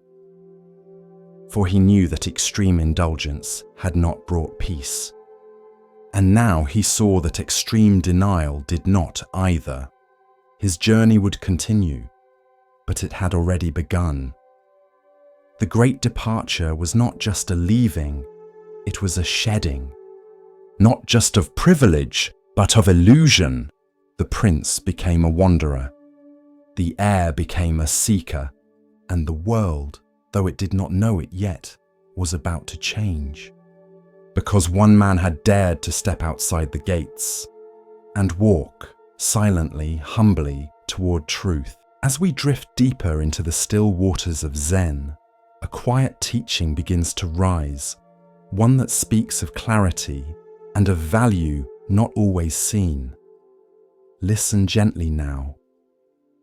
The next story begins. It was still dark when the monk lit the kitchen fire. Outside, the mountain air clung to the stones like breath not yet exhaled. Frost kissed the corners of the monastery walls, and the wind had not yet stirred the bell. But inside, the kitchen was alive. The Tenzo, the head cook, moved with quiet care.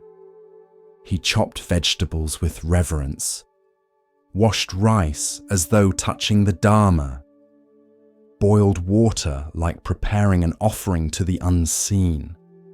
Not because guests were coming, not because someone was watching, but because every movement was practice. In Zen monasteries, the Tenzo is not just a cook. He is a teacher, a practitioner, a guardian of presence. His role is not low, it is sacred, because Zen does not draw lines between spiritual and ordinary. It dissolves them, and what remains is just this moment. And this moment includes rice. The great Zen master Dogen once wrote a full text on this, instructions for the Tenzo. He said, "Do not treat cooking lightly. When you cook rice, wash your mind. When you slice roots, cut away delusion." He had learned this lesson young. When Dogen first arrived in China seeking true Dharma, he met an elderly Tenzo in a seaside monastery. The man was in his 60s, sun-worn, with sleeves rolled and hands deep in soaking beans. Dogen bowed respectfully. "Venerable one," he said, "why do you, at your age and rank, work in the kitchen?" The old monk looked up and said, "If not me, then who? And if not now, then when?" Dogen offered to help. The Tenzo smiled. "Thank you," he said, "but this is my practice." Later that day, Dogen saw the same monk drying mushrooms in the sun. He asked, "Why not do this tomorrow? The sun will rise again." The Tenzo simply said, "I do not wait for tomorrow's sun. My life is today." And in that moment, Dogen understood something deeper than scripture. That enlightenment is not found apart from daily life, but within it, in the steam rising from a pot, in the rhythm of chopping, in the patience of stirring porridge without haste. Years later, as a master, Dogen taught his students, when you cook, just cook. Don't think, I am cooking. Don't think, this is just food. Don't think, this is not meditation. Make every motion the expression of the way. In the monastery, the Tenzo bows before entering the kitchen. He arranges the knives, washes the board. He does not multitask. He does not rush. When he stirs everything. When he scrubs the pot, he scrubs the self. There is no low task, only low awareness. There is a koan that asks, "What is Buddha?" One master answered, 3 pounds of flax. Another said, "The rice cake on the shelf." Because Zen knows, the sacred hides in plain sight. Not above us, not beyond us, but within the ordinary, when seen without distraction. In modern life, we resist this. We see chores as interruptions, dishes as delays, errands as obstacles to real practice. But Zen asks, what if the very thing you're avoiding is your path? What if folding laundry is a bow? What if sweeping the floor is a blessing? What if cleaning the toilet is a teaching in letting go? The Tenzo is not trying to finish cooking. He is inhabiting it, with full presence, with full breath, with no need for applause, because practice is not what we do on the cushion, it is how we live off it. Dogen wrote, "See with your ears, hear with your eyes, prepare the food with your whole body-mind." Not poetry, not metaphor, instruction to become so present that the boundaries dissolve. To listen to the rice as it boils, to feel the carrot before slicing, to bow to the ladle before lifting it, because when we fully meet a moment, there is no self left to be enlightened. Only the moment, only the rice, only the breath. Once, a student complained, "Master, I have no time for meditation. I spend all day in the kitchen." The master asked, "Do you wash the rice?" "Yes." "Do you chop the greens?" "Yes." "Then why do you call that not meditating?" Commentary. Zen dismantles the hierarchy between sacred and mundane. It reminds us, you don't need incense to wake up. You don't need chants to be present. You need rice and a spoon, and the willingness to give yourself to both without resistance. If you're waiting for your life to get quieter before you practice, you may wait forever. But if you meet this moment, this task, as the way itself, then even the laundry becomes a sutra. Even the shopping list becomes a mantra. Even the broom becomes your teacher. The Tenzo is not just feeding bodies, he is cooking truth. And when the pot is washed, the ladle hung, and the kitchen swept, there is nothing left to attain, because it was never somewhere else. It was always here. In the steam, in the stillness, in the rhythm of this one breath. A fisherman rose each morning before dawn. He lived at the edge of a still bay, where mist rolled in like a soft breath and the world moved slowly. Each day, he cast his net into the water. Not with force, not with haste, just one gentle sweep into the unknown. Sometimes the catch was good. Other times, the net came up nearly empty. But he never cursed the sea. He simply folded the net, sat quietly by the shore, and waited for light. One morning, as he gathered the net, he noticed something strange. Tangled in the threads was not a fish, but a stone. Smooth, dark, heavy. He tried to shake it loose, but it wouldn't budge. So he tugged, pulled, cut a thread. But the more he worked, the more tangled the net became. What once was open and fluid now clung to itself in knots. The sun rose, the tide shifted, and the fisherman sat with his hands full of threads and tension. A monk walking nearby saw him and paused. She watched for a while, then sat beside him. They sat in silence. Then she asked, "Why are you still holding the stone?" The fisherman looked down, surprised. "I don't know," he said. "It was just there. I didn't ask for it, but now I can't let go." The monk nodded slowly, then said, "The mind is like your net, and thoughts are like what it catches. Some nourish us, some weigh us down. The skill is not in holding tighter, the skill is in knowing when to let go." The fisherman blinked. He looked at the stone again, noticed its weight, its stillness, and then, without force, he simply opened his hand. The stone dropped, and in the silence that followed, the net softened. This is the teaching. The mind is always casting, always sweeping the depths of the world. And each moment, it brings something up. A memory, a judgment, a craving, a fear, a plan, a worry. You didn't ask for it, but it's there. And what you do next is the practice. In meditation, you begin to notice the stones. You sit quietly and the mind casts its net. Up come thoughts, endless, streaming.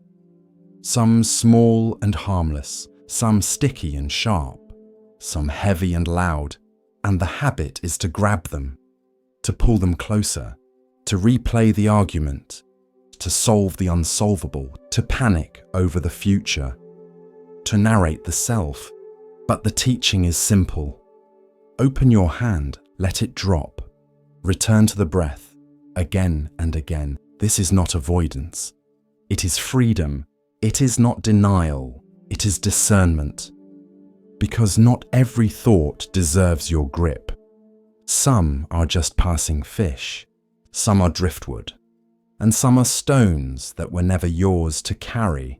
The mind wants to collect, wants to store, wants to turn everything into me and mine.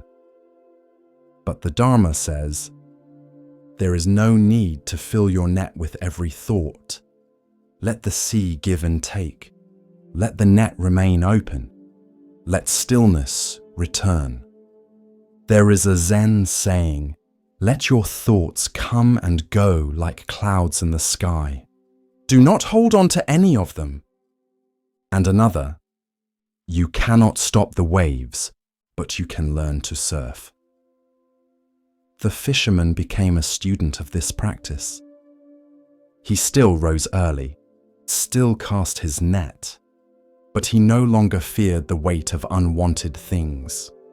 He had learned to pause, to breathe, to release. One day, another fisherman asked him, "Why do you never struggle anymore?" And he replied, "Because I stopped thinking the stone had to be mine." Commentary. The mind is a marvel, but also a trickster. It offers thoughts like a street vendor offering wares. Here, it says, worry about this. Remember this insult. Fear this loss. Fix this person. Solve this world. You don't need to buy everything it sells. You can say, "Not today," and return to the silence underneath. This parable teaches non-attachment to thought, not by suppression, but by seeing clearly. This is just a stone. It came up in my net, and now I let it go. Sometimes you'll catch a golden truth, a loving memory, a calm realization. Hold it gently and let it go too, because even beauty becomes burden when clutched too long.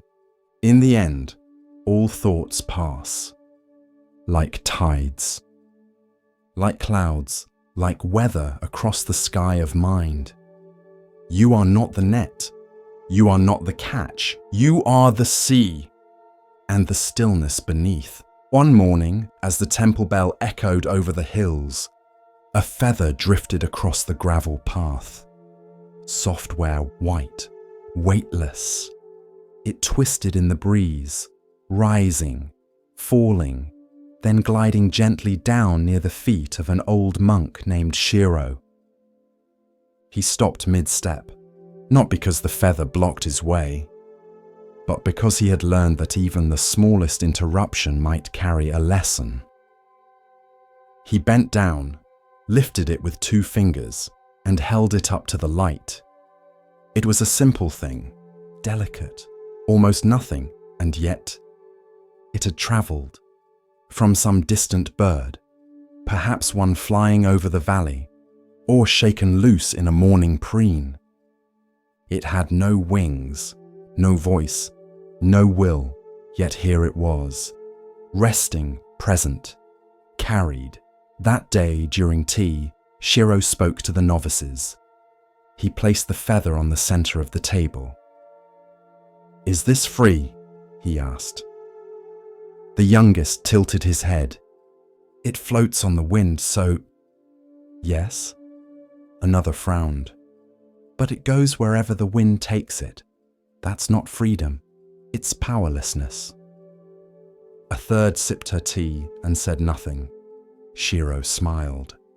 "All three of you are correct," he said, "depending on how you define freedom."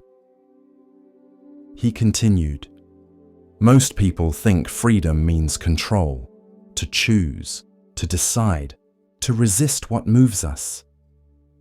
He looked out the open window. "But the feather has no resistance, no plan, and yet it dances." The novices leaned in. He pointed toward the sky. "If the wind blew north, it went north. If the wind changed, so did the feather. But never once did it say, 'I failed.'" There was a pause.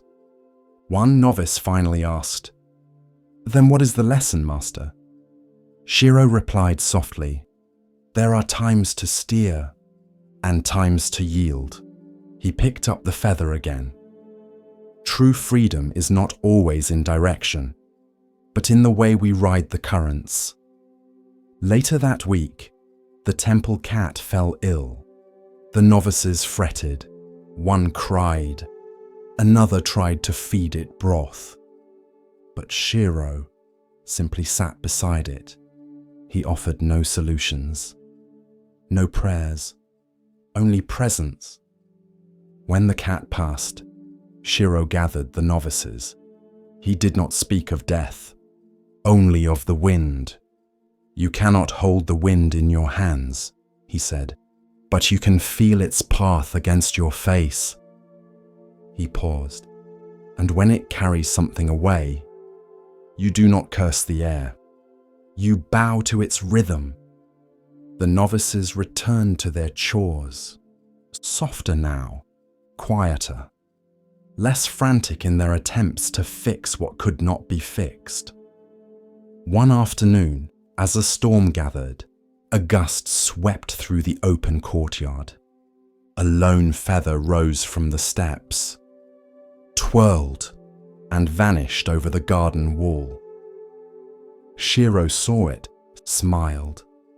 He whispered, "Carried, yet free." There's a saying in Chan Buddhism: "The bird leaves no tracks in the sky. The wind leaves no footprints in the grass." The feather, like the mind, is most graceful when it stops fighting where it's going. With each breath, we continue our journey through the wisdom of Zen, where the smallest stone may hold the greatest truth. Here starts the next story. There was once a long road that passed through deserts, cliffs, and shadowed valleys. Many travelers set out on it, seeking peace, safety, or home. But the road was hard. Sun beat down like flame. Rocks cut the soles of their feet. Wind stole their breath and sand filled their eyes. They grew tired, weary, ready to turn back. Some sat by the wayside, too exhausted to move.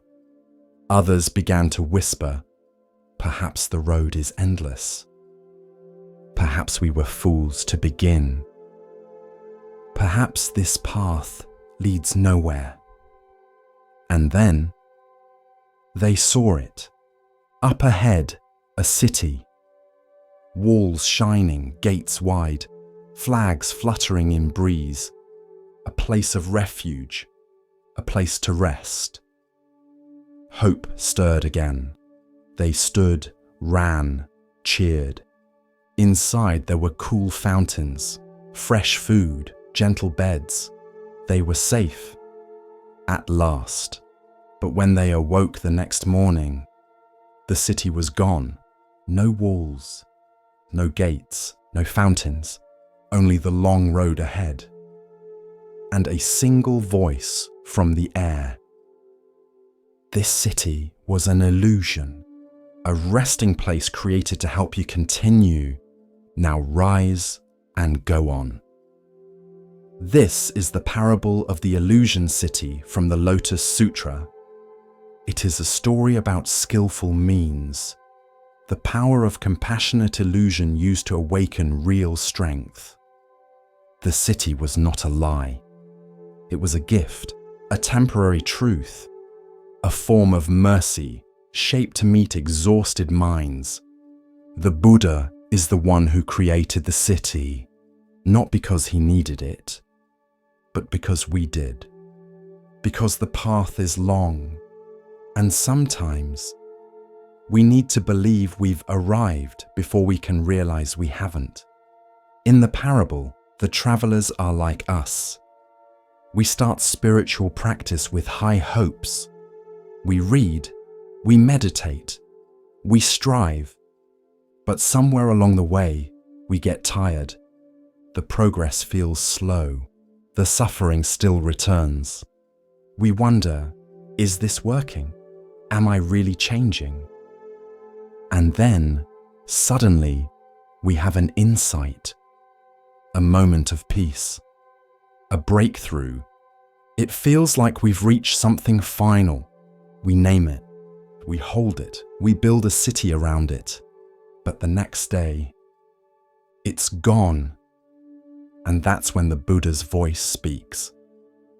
That peace was real, but it was not the end. You rested. Now continue. The illusion city is not deception. It is timing. It is compassion shaped like form. It is a way of saying, this isn't the end, but it's enough for now. Imagine a parent on a long hike with a child. The child tires and cries. So the parent says, just a little farther, there's a surprise ahead.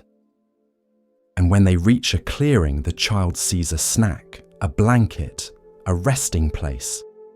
Later, the child learns there's still more to walk, but they are stronger now, because the kindness made them believe again. That is the illusion city. A fiction that leads to truth, a rest that becomes fuel, a stop that is not a trap. In the West, we're taught to distrust illusions, to strip away comfort, to seek truth, the whole truth, and nothing but the truth. But Mahayana Buddhism teaches that skillful means are also sacred, that sometimes what we need is more important than what is absolute.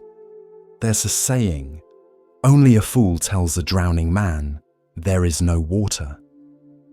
A wise teacher offers a hand, even if it's through illusion, even if it's temporary.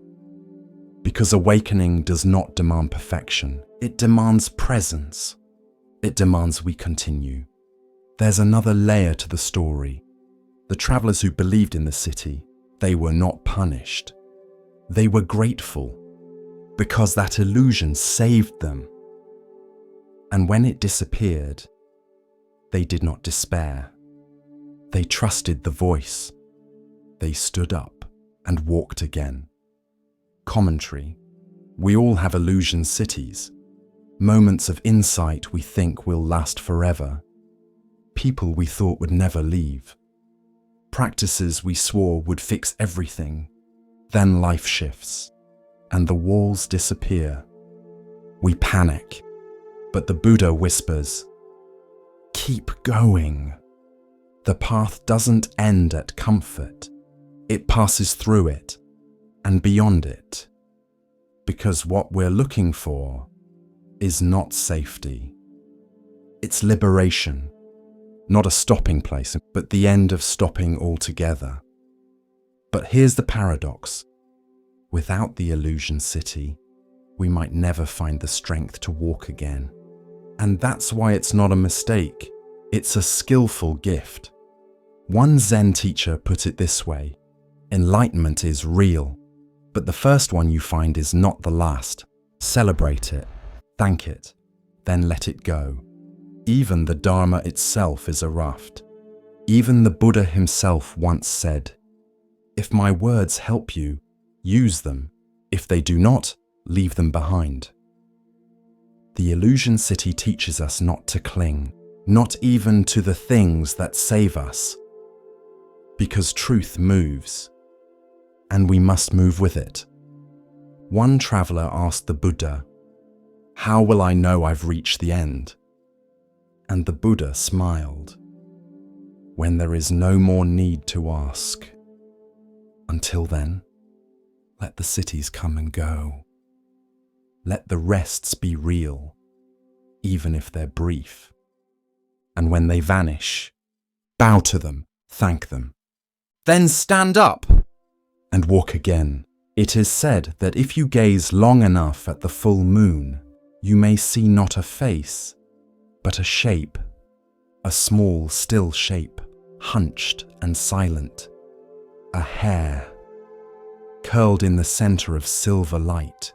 In forests and villages, monks and children alike have told the story of how that hair came to be there, not for magic, but for meaning.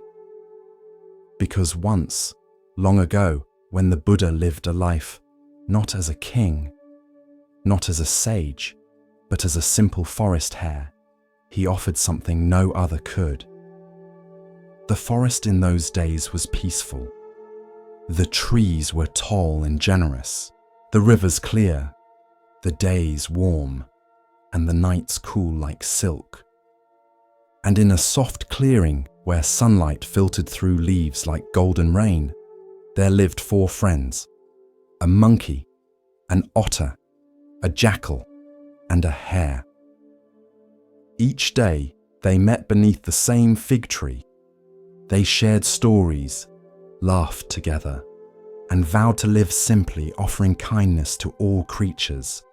The hare, though smallest, was the quiet heart of the group. He spoke little, but listened well. He never hoarded, never pushed, and his silence made room for the truth in others to unfold. One day, the hare turned to his friends as they sat in the cool shade. "Tomorrow is the holy day," he said softly. "The day of giving. If someone comes to us in need, we must give all we can." The others nodded eagerly. "I will gather fish from the river," said the otter. "I will collect ripe mangoes and figs," said the monkey. "I will steal curdled milk from the village shrine," said the jackal, grinning. The hare said nothing. "What about you?" they asked. He looked down. "I have no fruit, no claws to fish, no cleverness to steal. All I eat is grass." He looked up at the sky. "So, if someone comes in need, I will give them myself." The others fell silent. The wind stirred the fig leaves above them, and somewhere far off, as though moved by the weight of the hare's words, the world shifted. That night, as stars bloomed across the sky, the great deity Chakra, ruler of the heavens, heard of the hare's vow. He was curious. Among all the creatures, who would truly give without pride? Who would offer not for reward, but for love? So Chakra descended to earth, not in thunder or gold, but disguised as an old, starving hermit, his robe tattered, his hands trembling with hunger. At dawn, he approached the clearing. The 4 friends welcomed him with reverence. "I am hungry," he said. "I have not eaten in days." The otter offered his fresh fish. The monkey gave sweet mangoes. The jackal, grinning, placed stolen butter and curds at his feet. Then the hare stepped forward. "I have nothing," he said gently, but I will not break my vow." He turned to his friends. "Build a fire." They looked at him in confusion. He nodded. "Yes, a fire." As the flames rose, the hare bowed before the hermit. "I offer you the only thing I have, my body." And with that, he leapt toward the fire. But the flames did not burn. They shimmered and vanished. And in their place stood Chakra, radiant in divine form, his eyes filled with both sorrow and awe. "O noble hare," he said, "you were willing to give your very life without hesitation, without desire for praise. In all the worlds, I have not seen a gift so pure." He reached down and gently lifted the hare. "I will not let you die. Instead, your story shall live beyond this forest, beyond this age." Chakra turned his gaze to the sky, and with a wave of his hand, he painted the hare's image on the moon. From that day on, when the full moon rises over rivers and rice fields, over temples and rooftops and sleeping children, the hare watches from above. Not as a god, not as a legend, but as a reminder that the greatest gift is not gold, not grain, not clever words or rituals. It is the gift of selfless love. In time, the monkey, the otter, and even the jackal remembered the moment not with sorrow, but with wonder. They told it to their children. The forest grew quiet when the moon was full, and the fig tree always held a soft space beneath it, as if waiting. The story of the hare passed from mouth to mouth, country to country, century to century, and even now, if you ask an elder monk or a village storyteller why the moon glows so brightly, they may smile and say, "It's the light of a little forest hare." Still giving, still watching, still reminding us what it means to love completely. Because generosity is not measured in size, but in sincerity. And there is no gift greater than offering your whole self, freely, without fear. Not for recognition, but because it is right. It was a quiet station. Old stone, metal benches, pigeons pacing like monks in mourning robes. The arrivals board flickered. The loudspeaker crackled, and trains came and went, their breath hissing across the platform like tired beasts. Every day just before noon, an old man would arrive. He wore a flat cap, pressed slacks, a wool coat that had seen better winters. He never boarded. He never greeted anyone. He simply sat. Same bench, same hour, same stillness. At first, people thought he was waiting for someone. A son, a daughter, a wife who might never arrive. They glanced at him with quiet sympathy or soft dismissal, but the days passed. Then weeks, and he was always there, alone, unbothered, still. One day, a young woman sat beside him. She was holding a phone in one hand, tapping constantly, half listening to music in the other ear. She kept checking the time, fidgeting, breathing shallow. The old man looked out at the tracks, unmoving. After a while, she said, almost without looking, "Who are you waiting for?" He smiled. "Nothing." She blinked. "Then why are you here?" He paused, then nodded toward the platform. "To wait." This is the story of presence, of sitting in stillness with no outcome, no expectation, and no rush. Commentary: the world runs on arrival. We hurry to meetings, chase after goals, measure our worth by progress, but in the Dharma, there is no arrival, only presence. The old man wasn't avoiding life. He was stepping into it, minute by minute, footstep by breath, like a bell that rings just once, not to announce anything, but because it can. At first, the young woman scoffed. She muttered, "That's kind of pointless." The old man nodded. Yes, and peaceful. She paused, looked at him fully for the first time. There was something settled in his face, not detached, just done chasing. He didn't ask her what she did for work, didn't comment on the news, didn't offer advice. He just sat and breathed. The train came. She didn't get on. Instead, she silenced her music, turned off her phone, sat beside him. They shared the silence for half an hour. It was the first silence she'd had in weeks. The Buddha once said, "Better than 1,000 hollow words is one word that brings peace." The old man said none, and yet peace lingered around him like perfume. He came every day, even in the rain, umbrella in hand, thermos of tea, soft eyes and unhurried limbs. He didn't come to do anything. He came to stop doing. We often misunderstand waiting. We think it's the pause before real life. But sometimes, waiting is life, not for something, but with it. Eventually, the young woman started visiting more often.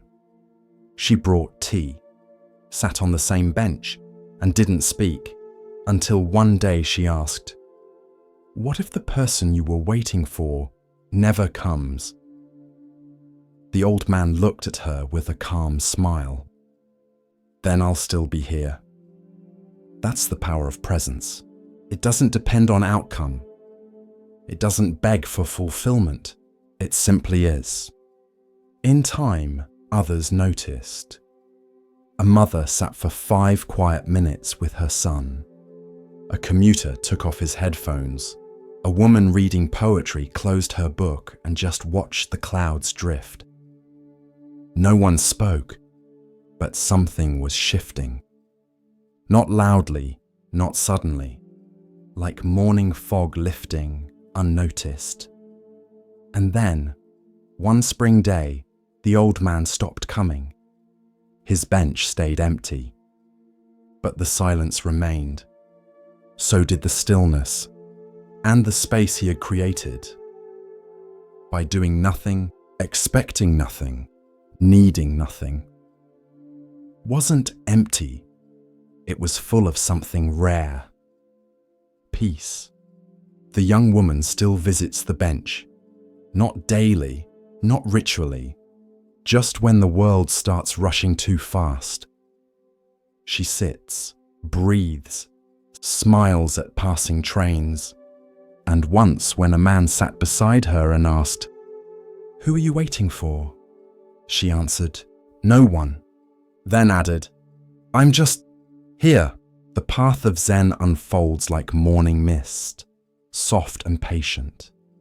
In this next tale, we are invited to see, beyond appearance, into essence. Listen carefully to the next story. There was a spider who spun her web in the rafters of the meditation hall. No one noticed her at first. She was small, thin-legged, her thread finer than the morning mist.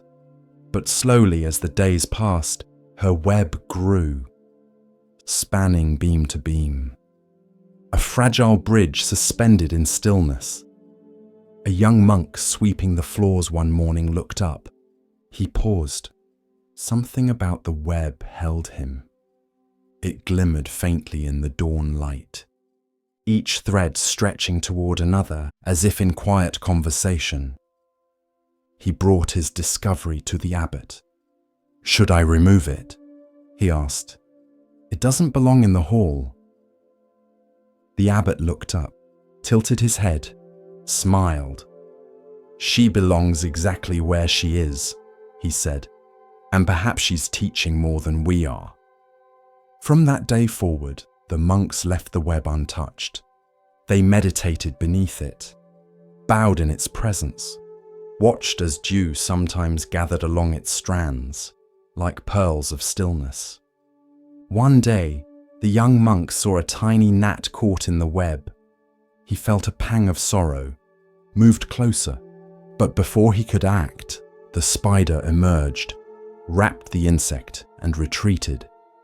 He asked the abbot again, "How can something so beautiful cause harm?"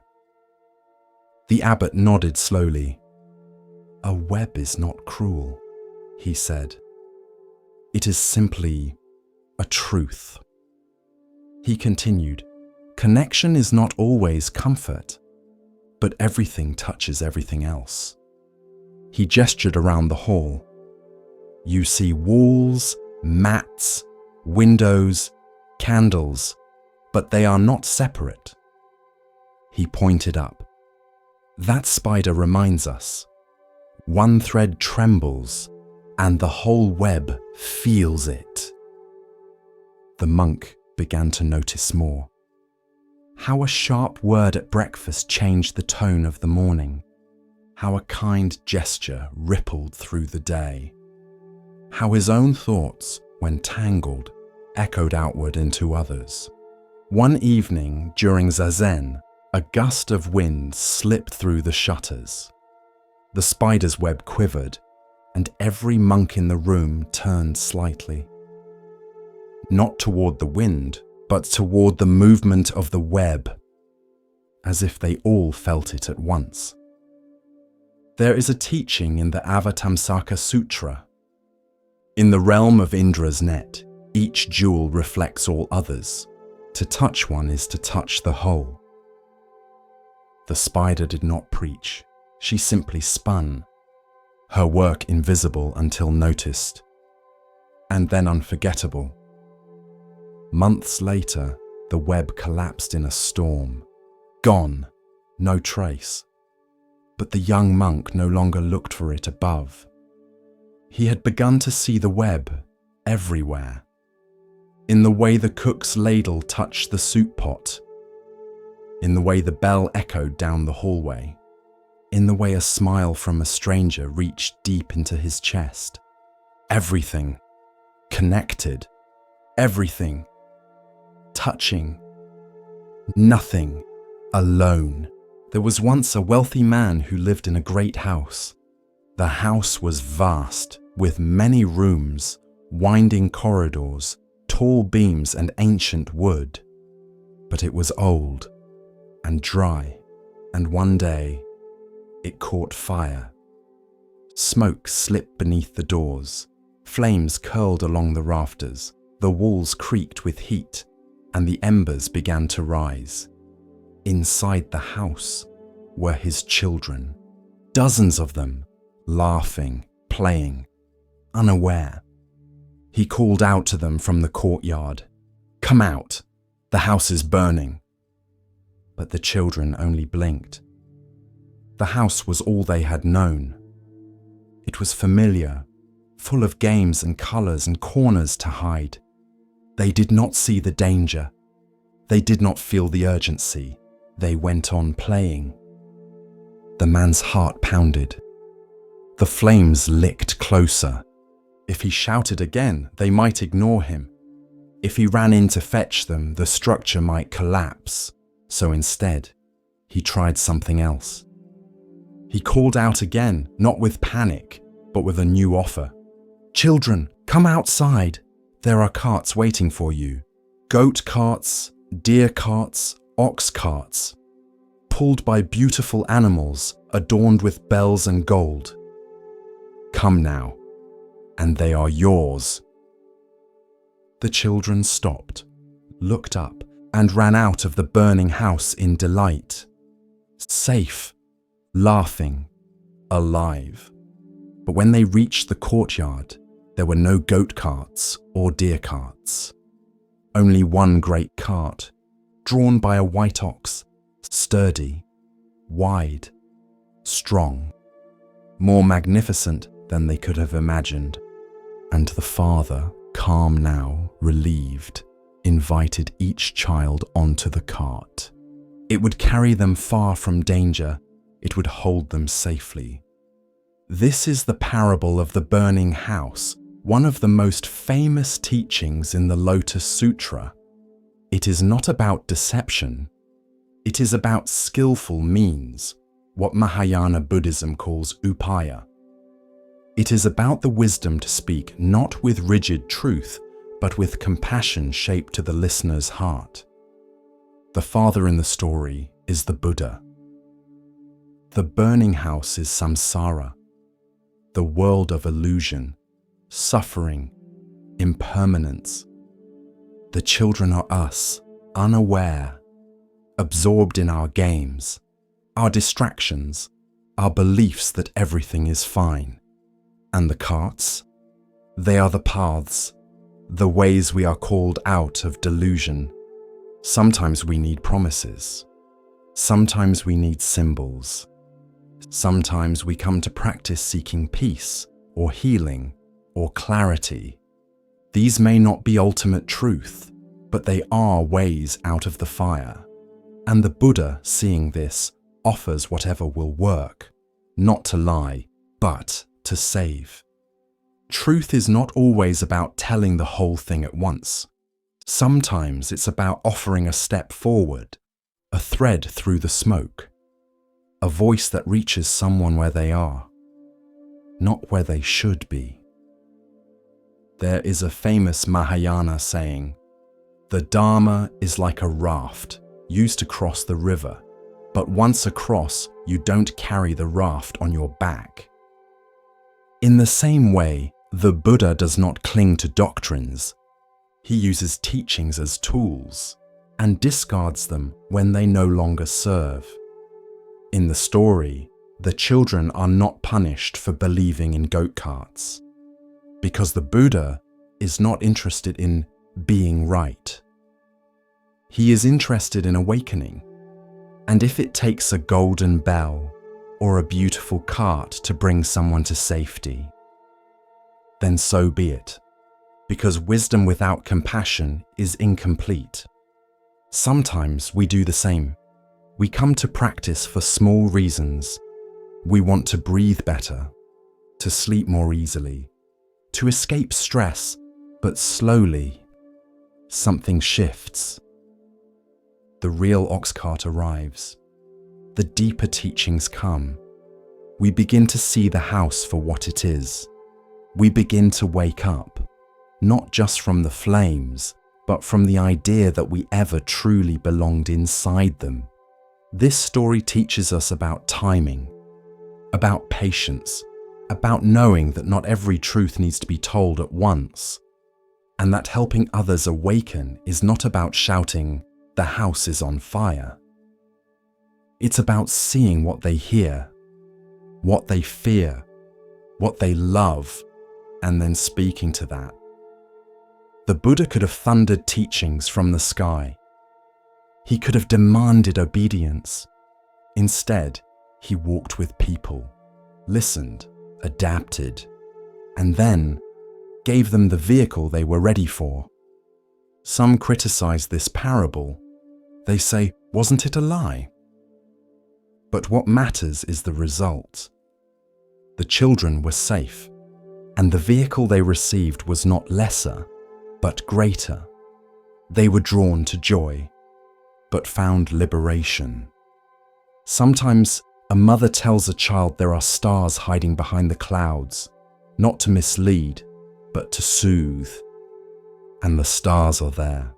Sometimes a doctor gives medicine sweetened with honey, because healing must be palatable, not just potent. And so too with the Dharma. It meets us where we are and leads us to where we didn't even know we could go. The burning house is this world, not because the world is evil, but because it cannot last. Everything inside it, pleasure, power, possession, even identity, will one day fall. But the Buddha doesn't shame us for being inside. He simply calls us out, however he can.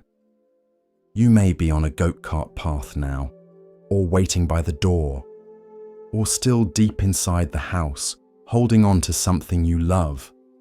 It's okay. You are seen, and when you're ready, there will be a voice, and a cart, and a way through the smoke. It was night when the master pointed. The moon hung low over the monastery roof, pale and full, casting silver light across the silent garden. A group of monks stood beside him, robes drawn tight against the wind. The master raised his hand and extended one finger toward the sky. "See that?" he said. The students nodded. "The moon." He shook his head. "Number that is the finger." Then he smiled softly. "And what it points to is the moon." The monks stood still, unsure. The wind moved the trees. The master lowered his hand and whispered, "Don't mistake the finger for the moon." This is one of the most repeated teachings in Zen, because the mind is hungry for signs, hungry for symbols, hungry for teachers, for teachings, for shapes and systems. It sees the finger and calls it truth, but the finger is just pointing. It is not the truth itself. Imagine you're lost in the forest. A guide lifts a lantern. You follow the light, but mistake the lantern for the destination. You begin polishing it, worshipping it, writing poems about its handle and flame. But you never leave the forest, because the lantern was not meant to be your home. It was meant to show you the path. That's what Zen does. It points, but if you hold too tightly to the pointing, you never arrive. Buddha's words, the sutras, the rituals, even meditation, they are fingers, beautiful, wise, luminous fingers. But if you cling to them, if you name them truth, you stop short of the moon. A monk once asked his teacher, "What is the nature of ultimate reality?" The teacher held up a flower, just a flower. The monk bowed. He understood, because the flower was not the answer. It was the invitation to stop asking, to just see, to be. There's a story of a man crossing a river. The bridge is narrow, the current strong. Halfway across, he freezes, looks down at the water and panics. He shouts to a traveler behind him, "Help me understand this bridge." The traveler laughs gently. "You don't need to understand it," he says. "Just walk." Zen does not fear the unknown. It welcomes it, because the unknown is where truth lives. Not in definitions, but in direct experience. Not in the finger, but in the sky beyond it. Many people come to Zen hoping for words that explain. But the moment something is explained, it is no longer what it was. It becomes a concept, a mental model, and reality, true, breathing, silent reality, evaporates behind the map. Once, a young monk read every sutra he could find. He could recite the Eightfold Path, the 5 aggregates, the 4 Noble Truths.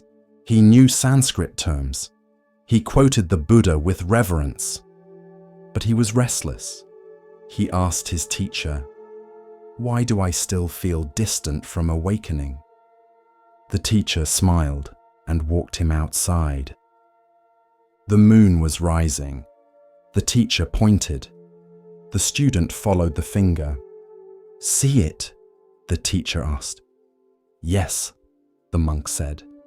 "The moon." The teacher chuckled. "Number, that's still my finger."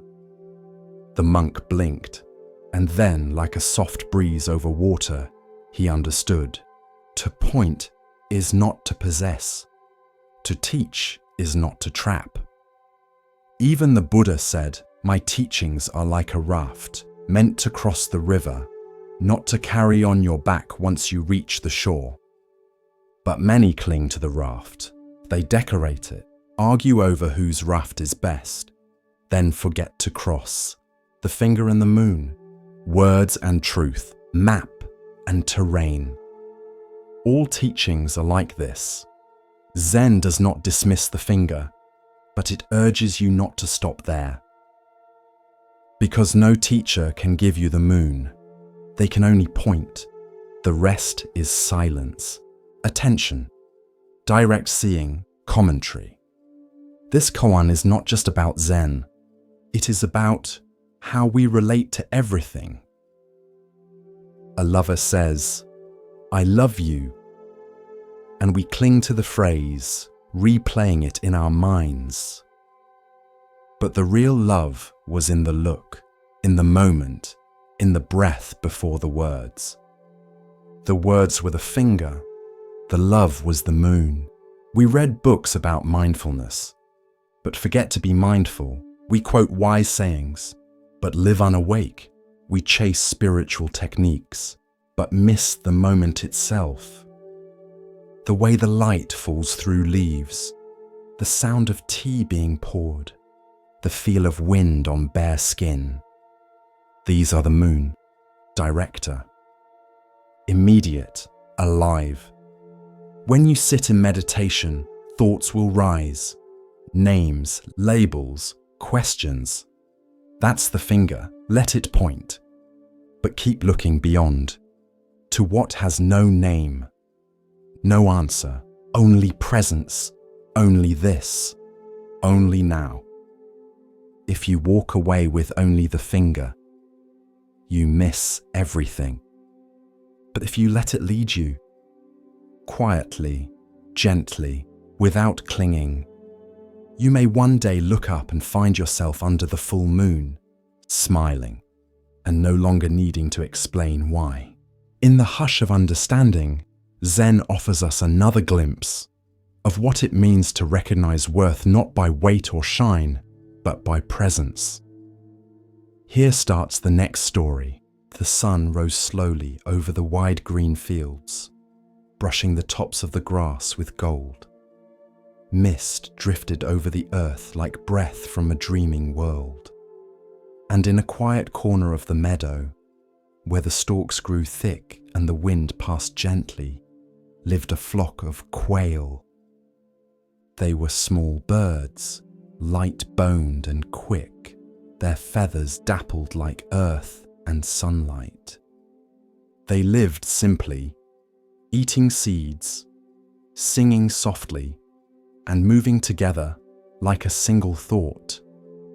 And among them was one who saw more than the others, who watched not only the sky and the grass, but the patterns within them. He was the Buddha in a past life, and though he had no title or special perch, the others came to trust him, because he noticed what they missed, and he saw what was coming. Each day, the flock flew out into the fields to feed. Each day they returned, wings beating as one, hearts light. But one morning, as the sun rose pale behind thin clouds, the wise quail called the others close.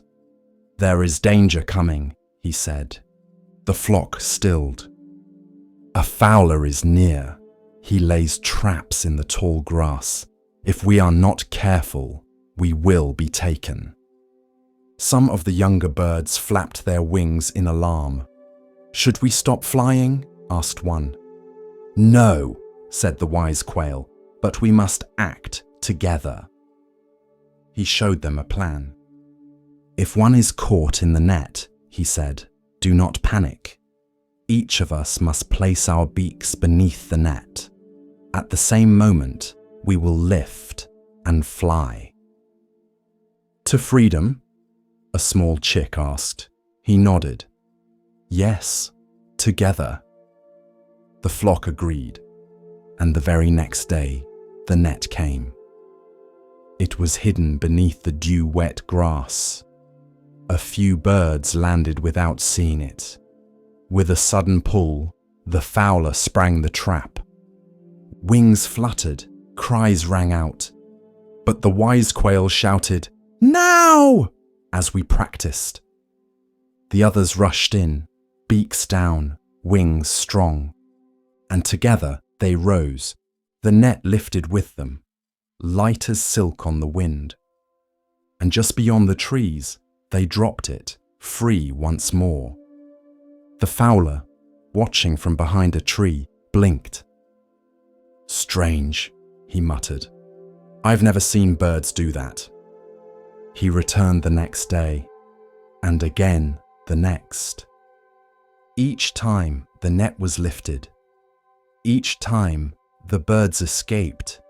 He grew frustrated. "Clever little things," he muttered. "But they won't always be united."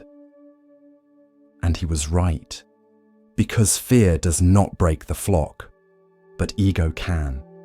One morning, two young quail quarreled. "You always land too close," snapped one.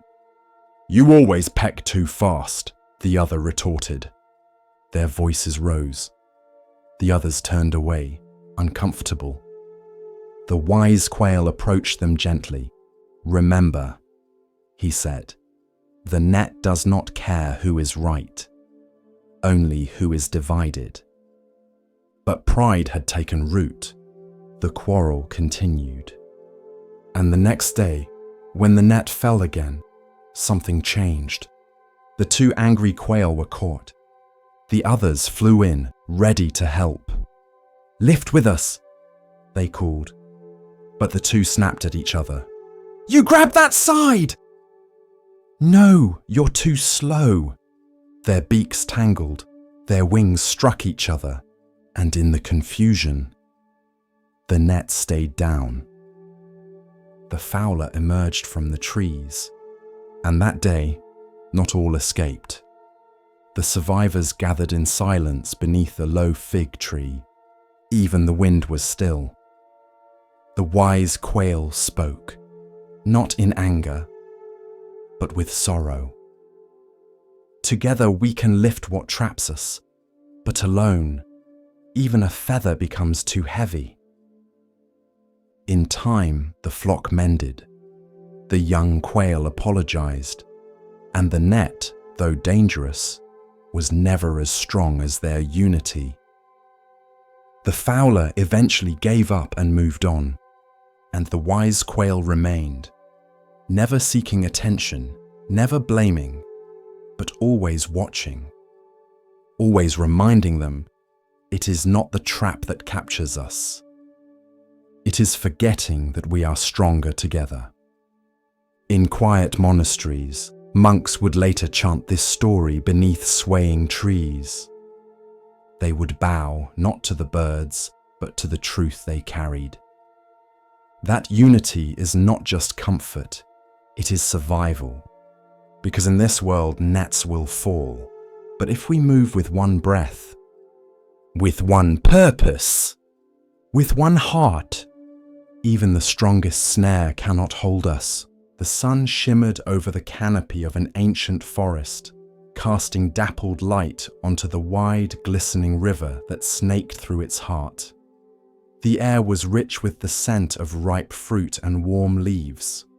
Birds called lazily from the branches, and deep in this green sanctuary, there lived a great band of monkeys, free, agile, unafraid. They were led by a king, not crowned with gold nor seated on a throne, but known by every heart in the jungle as a being of rare strength, deep wisdom, and boundless love. He was the Buddha in a past life, and his name was whispered with reverence among the trees, Mahakapi, the great monkey king. The troop followed him not out of fear, but from trust. He chose the ripest fruit for the weakest among them. He led them across rivers in flood. He taught the young how to leap and the old how to rest. And when predators stalked the forest floor, he stood between his people and the teeth of death. But even such noble creatures cannot stay hidden from the eyes of kings. Far downstream, where the river widened and palace walls gleamed under the sun, there lived a human king. He was wealthy, powerful, and restless. One morning, while drinking sweet water from a golden cup, he bit into a mango unlike any he had tasted. Its flesh was fragrant, smooth, almost glowing. He turned to his servants, astonished. "Where did this come from?" he demanded. A trembling servant bowed low. "From the northern forest, Your Majesty. It was carried by the river." The king stood. "Then that forest shall be mine." And so he rode, hundreds of soldiers at his back, their armor clinking like distant thunder. Across plains, over hills, and into the great northern woods they marched, until they reached the grove where the mango tree stood. Its branches curved wide, heavy with golden fruit. And high in its arms, the monkeys feasted. The king looked up, and his joy turned to fury. "They steal what is mine," he said. "Surround the tree. Not one escapes." His archers raised their bows. The monkeys screamed and scrambled. Some fell. Some clung to the bark, trembling. Mothers shielded their babies. The tree that had fed them now became a trap. And the monkey king, Mahakapi, watched from a distance. He saw the ring of soldiers, the drawn bows, the trembling hearts of his people, and he knew there was no way down. Unless he climbed a tall cliff beside the river. From there he could see the mango tree, the forest, the fear. He wrapped his legs around the trunk of a strong bamboo stalk, measured the distance, and leapt. Across the sky he soared, limbs outstretched, heart steady. He reached the tree, but not the ground. His body caught a branch, and he hung there, arms extended, back arched across the gulf between safety and slaughter. A living bridge. He turned his head and called out, "Go! Cross me, now!" One by one, the monkeys scrambled onto his back. They clutched his fur, their tiny hands trembling. Some hesitated, some wept, but they crossed, from danger to safety, over the back of the king who held and held and held, until the last one was gone. In the grove below, the human king had seen everything. He watched the great monkey fly, watched him cling, watched him bear the weight of an entire nation, and now he watched him fall. The monkey king's body gave out, muscles torn, spine twisted. He collapsed at the base of the tree, breath shallow, limbs crumpled like leaves after a storm. The human king approached, silent. This was not the enemy he imagined. This was not a beast. This was something else. He knelt. The monkey king opened his eyes. "You could have run," the human king whispered. "You could have saved yourself." The monkey breathed barely. But what would a king be without his people? Tears welled in the king's eyes. He had marched to conquer, to taste fruit, to claim land. But he had found something far richer: honor, selflessness, sacrifice. He turned to his soldiers. "Tend to him," he ordered. "Treat him with care." But it was too late. The monkey king's breath slowed and then stopped. the human king built a shrine there, beneath the mango tree, not for conquest, not for glory, but for a being who had shown him what true kingship meant. And from that day on, he ruled differently, not with fear, but with wisdom, not with pride, but with service. He remembered the curve of that body stretched across space, the silence in which it held, the lesson it gave. Centuries later, the story would be carved into stone, painted onto temple walls, and passed from one mouth to another like a sacred fruit. Children would ask, "Is it true? Did a monkey really give his life?" And the elders would smile. "Yes," they'd say, "and in doing so, he taught the world how to live." Because sacrifice is not weakness, it is strength in its purest form. And a leader is not the one who commands the most, but the one willing to give the most, even his life, for those who trust him, for the good of all. There was once a dog who barked at everything, leaves in the wind, a child's laughter, the moon. He lived near the edge of a monastery in the countryside, a dusty patch of land behind the kitchen where scraps were tossed and shadows flickered on old stone walls. The monks called him Naga. No one knew where he came from. He was just always there, tail curled, eyes sharp, teeth ready, and always barking. When visitors arrived, he barked. When bells rang, he barked. Even when nothing moved at all, he barked, as if the world itself was suspicious. Some monks avoided him. "Too wild," they muttered. Others threw him bread or whispered mantras for his restless soul. But one monk, elderly, slow-moving, soft-spoken, began to sit near him each morning. No words, no food, just presence. He would settle into the grass, cross-legged, a few paces from Naga's resting place. He didn't reach for him, didn't scold the barking. He just sat. At first, Naga barked at him too, low growls, sharp yelps, but the monk remained still, breathing in, breathing out, no threat, no fear, no reaction. Days passed, then weeks. Naga still barked at others, still snarled at passing carts or fluttering robes, but not at the old monk. Eventually, when the monk arrived, Naga would simply lift his head and then rest it again. One morning, the monk placed a small bowl of water nearby. Naga didn't touch it, not for an hour, but as the sun climbed, he finally approached, drank, then sat beside the bowl. The monk said nothing, only smiled. A younger monk watching from the corridor asked later, "Master, how did you calm him? We've tried so many things, food, scolding, chants."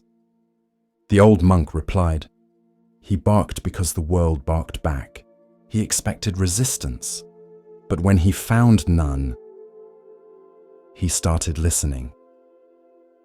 Reactivity, the monk would later teach, is like a match near dry grass. One spark, and the fire spreads. But if the grass is damp, soft, grounded, the flame fizzles out. Naga still barked sometimes, but not with the same edge, not with the same fear. And when the old monk passed away years later, Naga lay beside his meditation cushion for 3 days, silent, not whimpering, not barking, just there. Monks and novices alike noticed. A dog who once barked at everything, now holding space for grief, with the stillness of a cloud. There is a saying, when you stop reacting, you start seeing. The dog had seen the one thing no command could teach, that peace isn't taught through force, but through presence that does not flinch. As the lantern of awareness glows a little brighter, we come to a tale about seeing with more than the eyes. Let the stillness guide you now, and listen carefully to the next story.